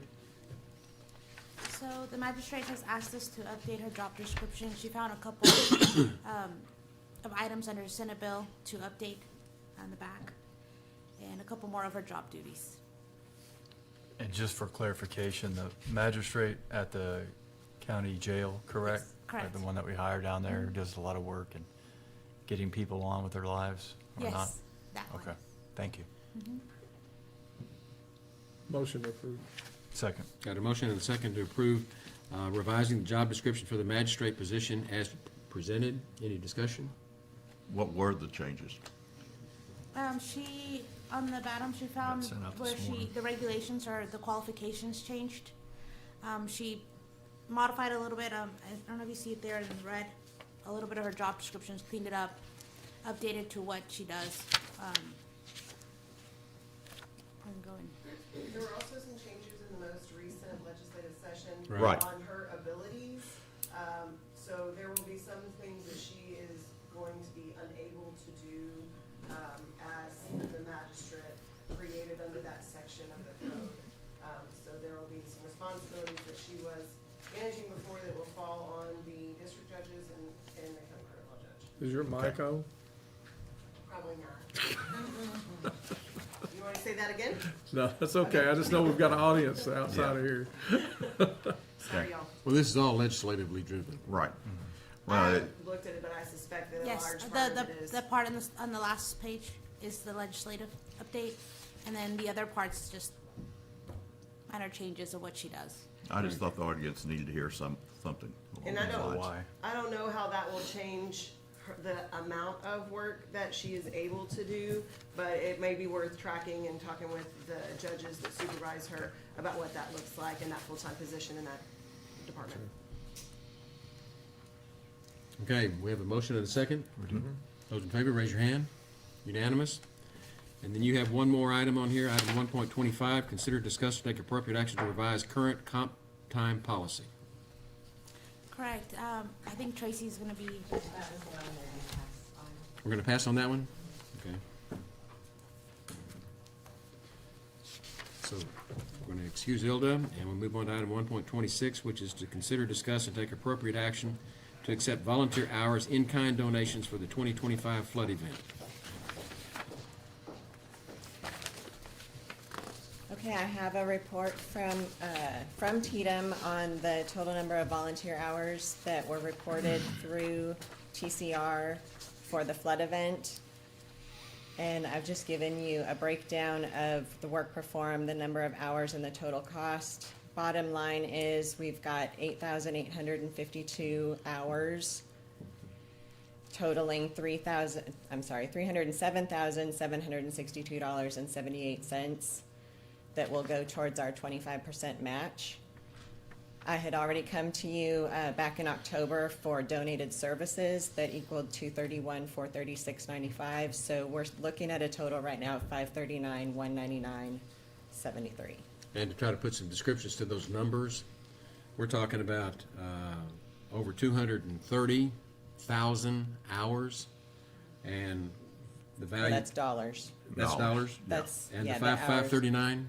That's the new Eighty-eight stuff. hundred hours equals $539,000. Sure. So, a lot of hours, a lot of money. Yes, and then after Kerrville Pets Alive spoke today, I came up here and talked to Karen about their volunteer hours and the people that came in outside to volunteer as well. She felt like she had that match, another 8,800 hours. She's gonna get to me by the end of today. I have to report numbers to Tatum tomorrow. I'm sorry, not to Tatum, to FINA tomorrow. And, so I would like to go ahead and include her hours tomorrow and then come back to amend what I gave to FEMA next court. if So that's her okay with you. presentation was very prescient. It was very impressive. You're anticipating her having another 8,800 hours? That's what she said. Okay. All of this goes to, contributes to our match. Yes. For the Which FEMA will put dollars. us well over what we need, Yes. but I'd rather have more in case something else comes Sure, up than have absolutely. not enough. Okay. So apologies, Judge, that's a grass fire, so it's a Yeah. good thing that we put a ban in. Well, But apologies. In Bandera. we understand grass fires. Yes, sir.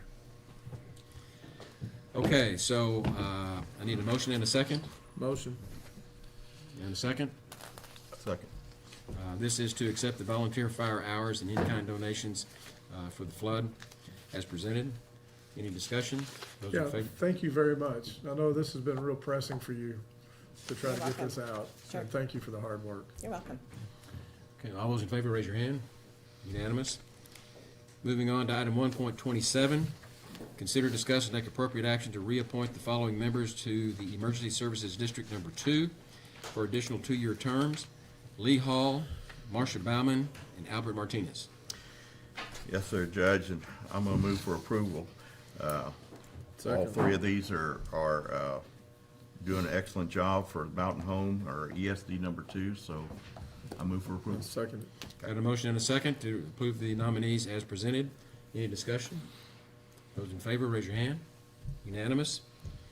Item 1.28, consider, discuss, and take appropriate action to allow use of the Hill Country Youth Event Center for a household hazardous waste event on Saturday, April the 17th.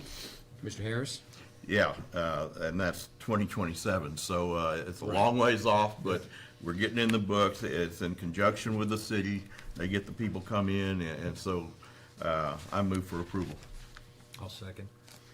We've got a motion and a second to approve the household hazardous waste event on Saturday, April 17, 2027, as presented. Right, and I wish it was sooner, but people that collect that stuff and want to dispose of it properly, bear with us. But the city drives it. They're the ones that get the people come in and take the stuff.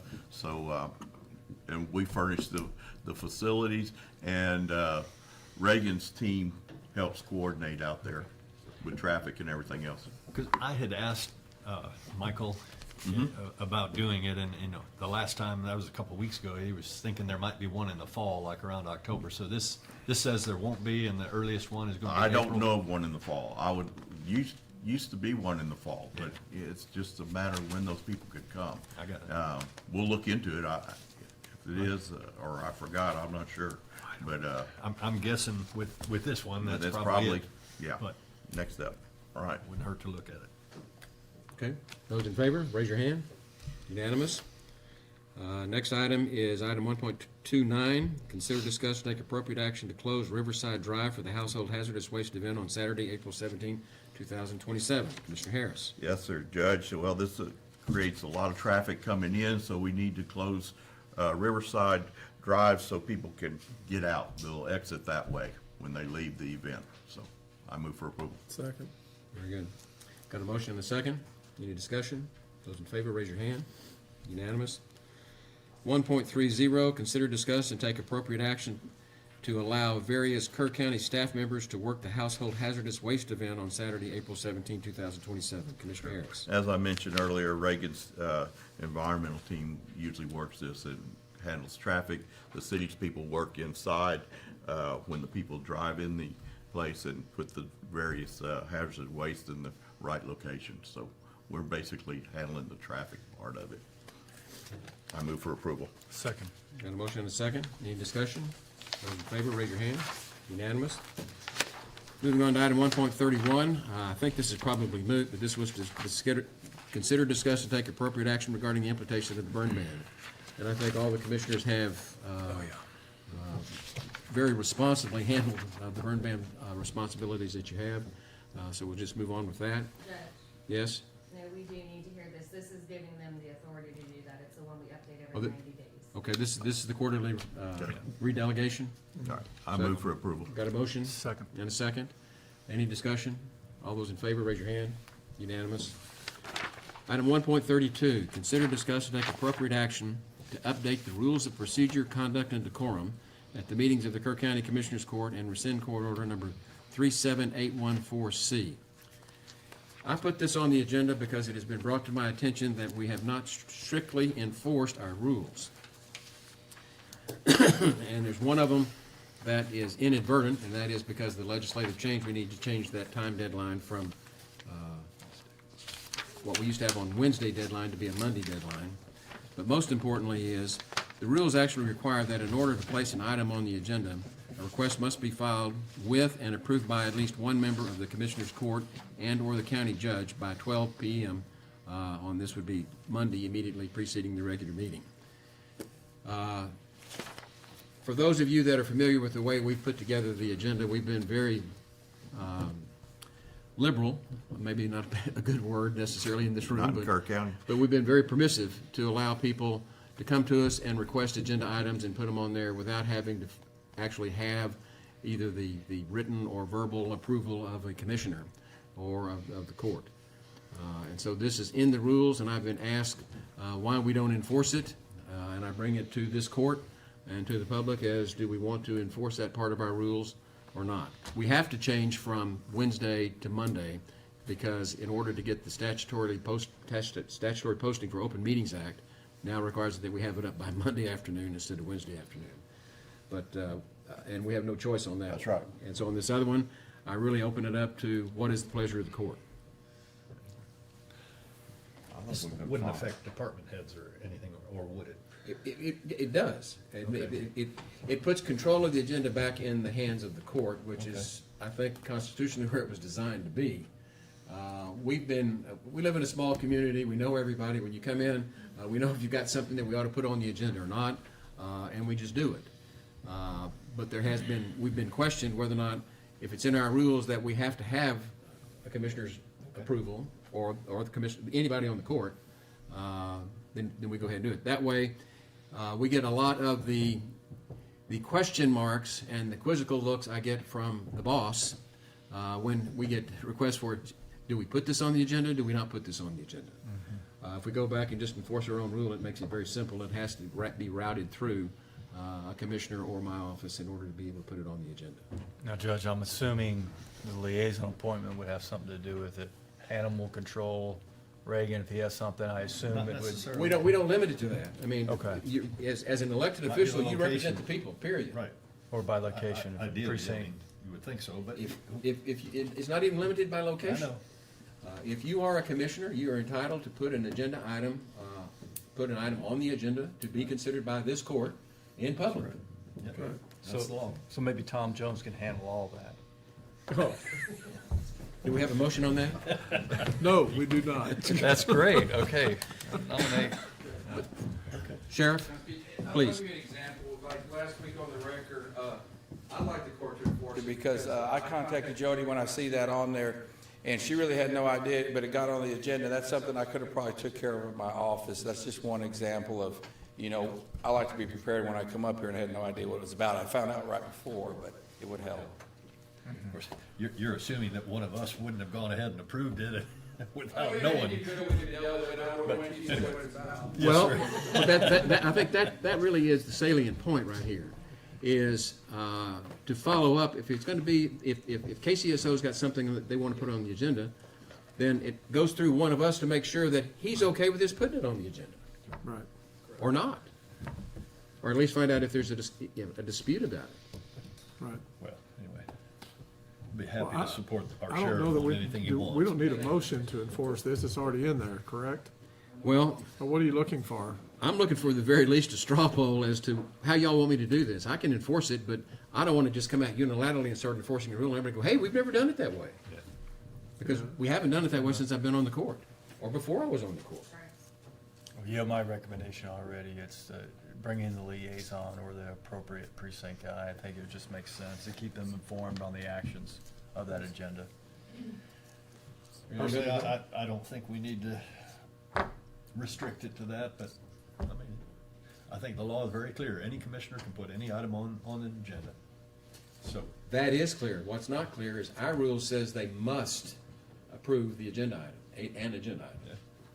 So That's what we're trying to clarify. the language of your policy is the Kerr County Commissioners Court meets in regular session on the second and fourth Mondays of each month.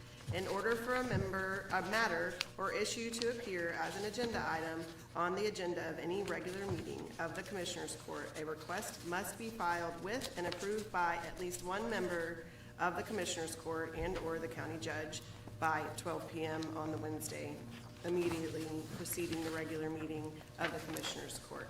And so the change, so that hasn't been followed, so the change would be that any of us who need to get an agenda item, including members of the public, we just need to go through one of you guys and give you a list of what we're putting on and make sure. And we need to change the date. To the Monday. We have to Maybe change it's that. automatic. The legislature did that to us. they'll figure out real quick who's gonna give them the Right. approval. Well, and by way of form, what would make the best sense to me if we're going to enforce this, and I recommend that we do enforce it. I think, we're to the point that Kerr patch is getting a little bit bigger than it used to be, and this is probably something that we ought to do.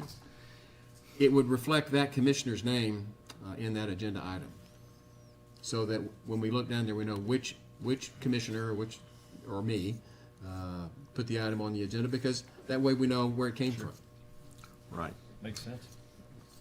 And but I can tell you, I can already see it's who's available. Yeah, I know. Sometimes people are out or what have you, or not around here, and, I don't know. Jody, would it be something that you would keep a list of and say, oh, here's, okay. I think the way the list would be kept, whether it's you're texting something back or doing it over the phone or what have you, is it goes through Jody. Of course. And then once Jody puts it on the agenda, we now know who is sponsoring that agenda item, at least for consideration, whether we pass it or not. And that would take a lot of pressure off of her, not knowing what does she do with this stuff. Okay. I mean, if it's from the public, I could always put their name and then a commissioner behind it, you would know the sponsor. If your name's first, then it's from you, your name's. Well, there are going to be people from the public that are going to have their names on there. Just like we had Kerrville Pets Alive today, we're going to have, Karen Guerrero's name would be on there. But you want the commissioner that approved it as well.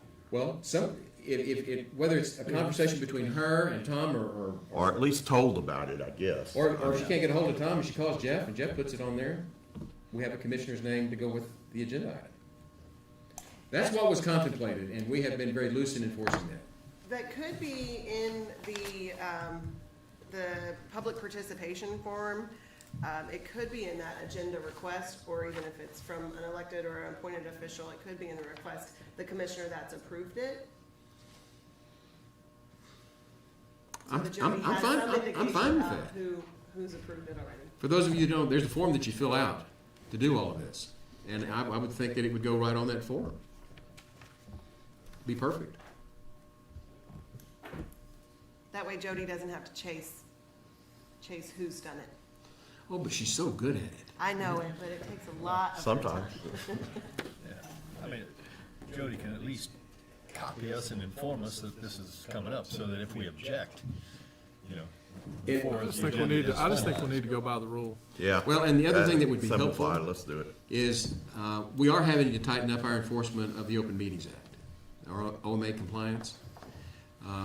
And if one of us sees something on the agenda that we want to discuss, we would know who to tap out with if the sponsoring commissioner's name is on there. Yeah, good point. Right. Because sometimes we just kind of talk to the next person in the hallway. We say, Trying to figure out who it is, yeah. Right. Okay. so do we have a motion to enforce the rules as written? I move. With, There's a with the, motion. with the correction With the correction of the date. of the date. From Wednesday to Monday. And I'll second that motion. Got a motion and a second. Any discussion? Those in favor, raise your hand. Unanimous. Judge, can I give some more clarification on the hazardous waste? I've since got some information that there is not an event scheduled for October of this year. not. That's right. That's what I figured. Okay, that's it. Okay, all good. Okay, moving on to item 1.33. This is to consider, discuss, take appropriate action to approve a contract with the Divide Volunteer Fire Department. These are routine. I move that we approve the contract with the Divide Volunteer Fire Department. Second. Got a motion and a second. Any discussion? Those in favor, raise your hand. Unanimous. Next gotta is, go. okay, that's right, I forgot. He did get excused absence before we started. Next item is 1.34, consider, discuss, take appropriate action to determine whether to allow the retail fireworks permit. Don? One more. This is his bailiwick. Yeah, Fireworks. You wanna vote for 134, this? to allow retail fireworks permit holders to sell fireworks to the public for celebration of Texas Independence Day pursuant to the Texas Occupation Code. Did we sell them or not? I say pass. Okay, we do nothing. Okay, we do nothing. Okay, well, that's his recommendation. Now we gotta have a motion and a second. Did we get a motion and a second? If we do not, we don't have to do anything to do Yeah, if you that. don't do anything, it does, they can't. They can or can't? Right. There will be no sales during that time. Oh, okay. Does anybody want to make a motion to do something? Not here. Okay, so we'll pass on 134, no action taken. Item 135, consider, discuss, take appropriate action to appoint individuals to meet with the city of Kerrville to review and possibly revise the interlocal agreement between Kerr County and the city of Kerrville concerning the Kerr County Airport. I put this on the agenda. There is a willingness to open discussions as to how we're going to oversee the operations of the airport. And I'm just going to call it the airport. Pardon? I would like to volunteer To be the person? to be a person. To be a person? Now I want your mic on. I was on. Okay. I'll volunteer also. And so, oh, good. I like it when I get volunteers. Man, I've never seen that. Well, and let me, by way of, well, first of all, we need to have a motion and a second to really conduct the discussion. I'll make the motion. Or, Yeah, for, And I'll take second. appropriate action, individuals, as mentioned, to meet with the city of Kerrville to review a new or revised ILA between Kerr County and Kerrville over the airport. Got a motion and a second? Okay. Now, by way of discussion background, one way or the other, all of us have dealings with the airport. And historically, back when the airport, we put the airport together, and I'm just gonna call it the airport, not try to get too technical about the boards and this and that. The city and the county got together as 50-50 owners of the airport. And we got down to the point of needing to manage the very few employees over there, but there are employees. And that needed to have some sort of oversight, some sort of management role. And this was back when former Commissioner Letts was on the court, and he volunteered for the county to perform that function. And we have performed that function, not without incident. Let me just put it that way. And it's become an increasingly more difficult task for us to have to undertake. I have discussions with various representatives from the city, not only to include city council people, but also the city manager and Michael Hornis, who was just in here. We've talked about this. We really like to have a discussion to be able to sit down and talk about how for the airport to really run their affairs. And personally, I've always been on the side to advocate that they do it independently. They've been doing it under our flag. The city has offered to fly it under the city's flag, to use a metaphor. But one way or the other, this is something that really ought to be discussed and addressed. And we've already got 2 volunteers willing to sit down and do this. And I guess I have to volunteer too. I'm looking at them. But we're the ones that probably, other than the liaisons, who obviously know a lot about this, and who ought to be included in this, both past and present. So that would be 5 of us to sit down and come back with some kind of recommendations to the court as to what we would recommend be done. But there's some wrinkles that need to be ironed out. And I don't want anybody to think that we have, that the house is on fire somewhere. It's not. But we have issues that do need to be worked out for a much smoother running of the airport board, who, by the way, a lot of people do not understand is one of the biggest economic development drivers in this community. I know a lot of people think it's a rich club for people with planes, a country club, but it's not. It's a whole lot more than that, and it's one of our biggest assets. And it's something that we need to manage very prudently. So with that, we've already got a motion and a second. Those in favor of putting together this ad hoc committee with the 5 that have been identified, raise your hand. Okay. Can you clarify one last time, who are the 5? Commissioner Holt, Commissioner Jones, myself. Oh, I'm on that? Yeah, yeah. Can't be 3 of us? No, I'm not. Okay, then Commissioner Holt, and then maybe before us be the county attorney and the county auditor. Do we need anybody else? I mean, we're the ones that have been on the front lines, unless we put somebody from HR. If anybody else, somebody from HR would be great. Yeah, Let's pick up Sylvia. Is Sylvia in the room? Well, Hilda is that okay? Can we appoint Sylvia? Okay, well, no, if she's not in the room, we'll put her on the committee. Those are house rules. She's well versed, yes. It's too late.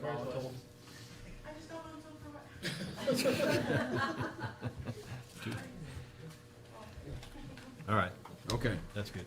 that's good. It's a done deal. So we have 4, Well, 5 now. 5. When you add Sylvia Sylvia, got you added, so it's 5. No, we got 5 people, but in terms of the vote, we've got 4. yeah. 4. 4-0-1. That's right, it's 4-0. Before what? Not just 4-0. 4-0. 4-0. 4-0. Okay. Item 1.35, consider, discuss, and take appropriate action to appoint individuals to meet. No, That's what we just 3-6. did. 3-6. 3-6. Yep. Consider, discuss, and take appropriate action regarding Kerr County's request for pro rata distribution of proceeds from the tobacco settlement permanent trust account, and authorize county judge to sign same. Ms. Shelton. Yes, this is a report that we complete annually and request that we are part of the distribution of the proceeds. In 23-24, we received about 42,000, and then last year we received about 48,000. Motion to accept. The Second. report is- Got a motion and a second to accept the proceeds, the pro rata proceeds from the distribution of the tobacco settlement as presented. Any discussion? Question, where does the money go? What account? It goes to Fund 50, which is the indigent health care. That's right, I remember, okay. And as a new guy to the county, I always see this in vote, yeah, it sounds great, but how did this all come about just quickly, the tobacco settlement? Was this years ago? Quickly. Short version. The big Maybe the gun- public would like to The big know, gun lawyers 'cause I nationally. certainly do. Well, the big gun lawyers nationally filed a class action against the manufacturers and distributors of the fentanyl. Okay. And then it went from the national level down to the state level. And at the state level, the governor got involved. And then the individual local governments, such as cities and counties, were then given opportunities to participate in the settlement. And we hired Jay Henderson, who's a local lawyer that lives here, that practices primarily in Houston, to handle this for us. And this was is it 10 years ago? 8 years ago? A long time ago. And you read about all those settlements and stuff that the federal judges were doing in Pennsylvania and all of that kind of stuff. Well, it all trickles down, and it trickles down to the tune of a little over $40-something thousand a year for us. And that's our share. It comes in, it is earmarked and designated to be used for indigent health care, so that we are providing the services to the people that were adversely affected by the misconduct that was the subject of the lawsuit. Thank you.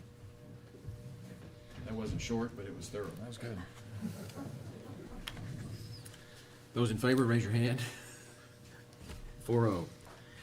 Moving on to 137, consider discuss appropriate action on a request to use the courthouse grounds for the annual Memorial Day event on May 25 to include electricity and support for the county maintenance and IT department. Ms. Sanchez. Just wanted to ask if we can use for our annual Memorial Day event. Same thing that we do every year. Just maintenance is a huge help with setting everything up and making sure electricity's on, and the IT department always records the event for us. I'll move for approval. I'll second. Got a motion and a second? Bless you. Thank you. Any discussion? Those in favor, raise your hand. 4-0. Item 138, consider discussion, take appropriate action to review and approve the updated VSO office job descriptions. Ms. Sanchez. I would like to defer this till after executive session. Okay, so we will defer. And that will take us to 1.39, which is to consider, discuss, and take appropriate action regarding concerns regarding longevity, eligibility, and the TDCRS contributions. Ms. Root, you want to take this after executive session? Yes, this Okay. doesn't need to be an executive session. This is not a matter for discipline, duties, dismissal. Okay, well, I just saw executive session as needed, so I'm asking, is it needed? If y'all need executive session for legal advice, we can go into executive session for that, but I think that her item can be presented in open session. We'll find out. Okay, Ms. Root? Yes, good morning. I'm back. I came before you in 2023 regarding TCDRS retirement. First item is longevity eligibility, 2A.6C attachment. Long existence or service. Longevity pay is a financial benefit awarded to employees based on their service with an organization. My service anniversary date is December 12th of each year. I have 25 years of continuous service with Kerr County. You can add, leave out, rephrase the language of 2A.6 and other matters within Kerr County Employee Handbook. Write policies that managers do not follow in practice. Updates that create contradiction. You can also refer to other parts of the Kerr County Employee Handbook for the purpose to eliminate, exclude, and force employees out of receiving their benefits. Sorry. My employer in 2003 forced me out of TCDRS retirement. See attachment. I do not know what the employer and employee contributions, deduction payments, and so forth are regarding the agenda request attached. However, much less than those distributed in 2023. Willful blindness, the conscious, the intentional act of avoiding the truth or ignoring obvious signs of wrongdoing. I look at this, say Kerr County wants to build a bridge, and you get a contract, you get a blueprint, and you get a material list. And on the material list, they have wood paneling and aluminum. And you know obviously that will not build a good bridge. I know this situation took place long before any of y'all were in office. Thank you.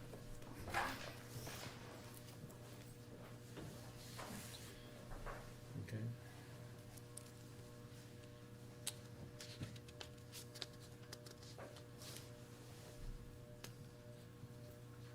Are we going to discuss in executive session? Well, I don't know.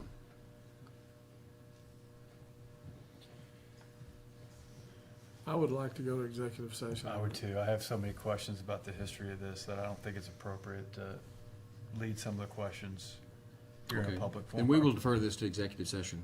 Out of Just- privacy, concerns, I think that's Okay. better suited.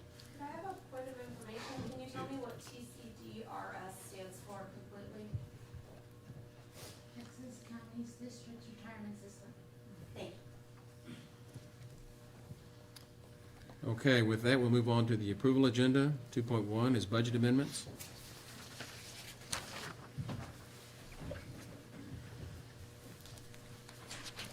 Yes, you have 7 budget adjustments. 3 of them, the auditor is certifying new revenue, and the other one is for the animal services that y'all approved in Commissioners Court last time, or at least discussed. This is formalizing Motion to it. approve. Second. We've got a motion to approve the budget amendments as presented. Any discussion? Those in favor, raise your hand. Unanimous, or 4-0. 2.2, pay bills. Yes, invoices for today's consideration, $4,284,943.36. We are paying our note payments. The principal amounts are due every February. Move for approval. Second. We've got a motion and a second to approve, to pay the bills as presented. Any discussion? No, I said that's a lot. Well, It varies. just be thankful that it's a once-a-year deal. Right. Okay, those in favor, raise your hand. 4-0. 2.3, late bills, There are not any. and 2.4, auditor reports. There are not any. Thank you. Then 2.5 are monthly reports, and we don't have Commissioner Harris here. Is anybody doing that in his stead, or are we gonna save that for next time? Don't say to me. Yeah, anyone can read it. I'll read it. Okay, the monthly reports for November 2025 is the Veteran Service Officer monthly report from Jenna Sanchez. December 2025 is again Veteran Service Officer monthly report from Jenna Sanchez. The January 2026 reports that we have been given are from Constable Tommy Rodriguez, Precinct 1, Constable Kyle Schneider, Precinct 2, Constable Paul Gonzalez, Precinct 3, and then Constable Brad Ryder from Precinct 4. The Justice of the Peace reports are Judge Mitzi French from Precinct 1, Judge J.R. Hoyne from Precinct 2, and Judge Kathy Mitchell from Precinct 3. The payroll report comes in from County Treasurer Tracy Soldan. The County Clerk's Office, County Clerk report comes from Nadine Alford, and then the District Clerk's Office is our District Clerk, Dawn Lance. Other reports that we have are from Veteran Service Officer Quarterly Report. That's from July to September 2025. Jenna Sanchez, the VSO Quarterly Report from October to December 2025, again from Jenna Sanchez. And then Veteran Service Officer, her annual report from Jenna Sanchez. We've seen the racial profiling reports already, I think, from Tommy Rodriguez, Constable 1. That includes the total list. Forgive me if I read too much, but No. I want to make sure I have it covered. I Okay. move to accept those reports as read. Second. We got a motion and a second to approve the court reports as presented. Any discussion? Those in favor, raise your hand. 4-0. And I think we're current on orders, aren't we? From February 2nd, we have them. Okay. Well, give me the numbers, because I don't have them here. Yeah, I don't have them off the top of my head either. Yeah. I'll give it to you after executive session. Okay, we'll do that. They're probably on my credenza in there. I apologize. Moving on to the information agenda, 3.1, status reports from department heads. Okay, there being none. 3.2, status reports from elected officials. There being none. 3.3, status reports from liaison commissioners. There being none, we'll then take a 5-minute recess, go into executive session. The time is currently 12:13.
118.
Judge, may I be excused? I have a witness downstairs ready for hearing in 2 minutes. Yes, you may.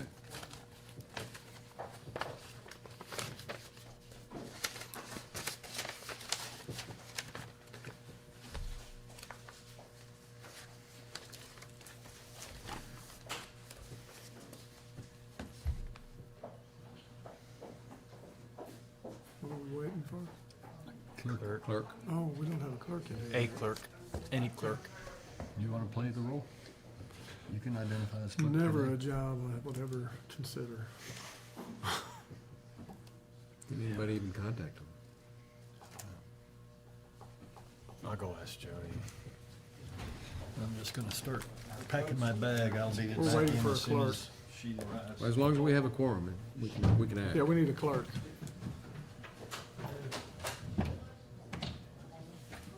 We found one. Oh, oh, you might let the sheriff, yeah. We were trying to tell our thoughts to you. Snuck in the back door, Larry. Let's do it. For the court order numbers, but Court order numbers.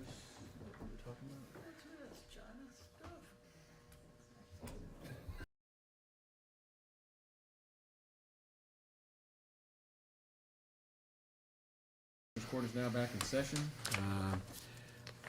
It's kind of a good news, bad news report.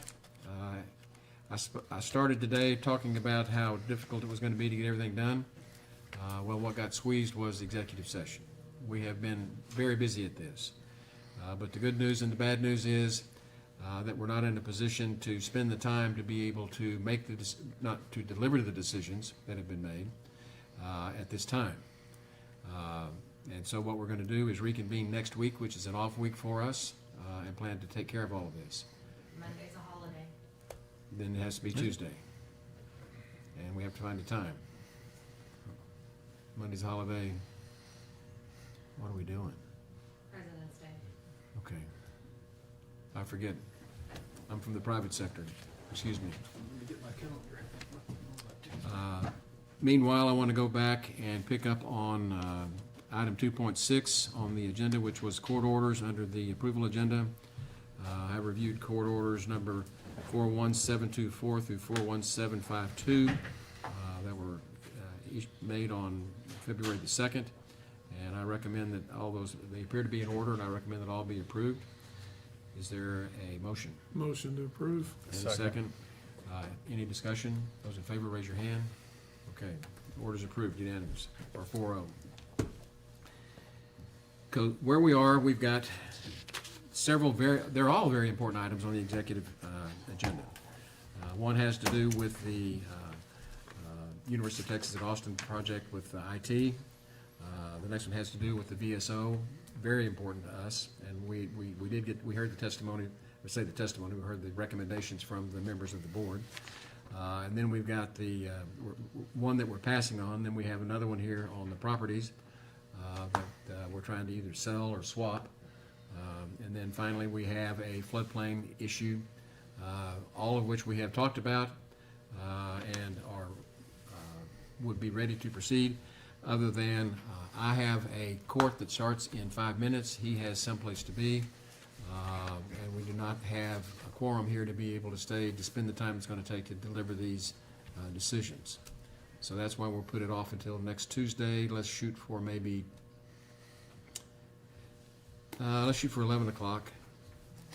Works for me. Well, I've got mental health, I've got 2 mental healths on Tuesday, so I know That's that. good. So let's shoot for 11 o'clock next Tuesday. That will be the 17th. 17th? Yeah. Okay, First day 17th Early voting. at 11 o'clock. And again, your matters are very important to us. We apologize. We want to do this right. We don't want to do it, half-hearted. And so with that, we will stand adjourned until next Tuesday, the 17th at 11 o'clock. Are you reconvening or? Too long. Okay, gotcha. Too long. I'll have to reconvene. And that will be the order of the court.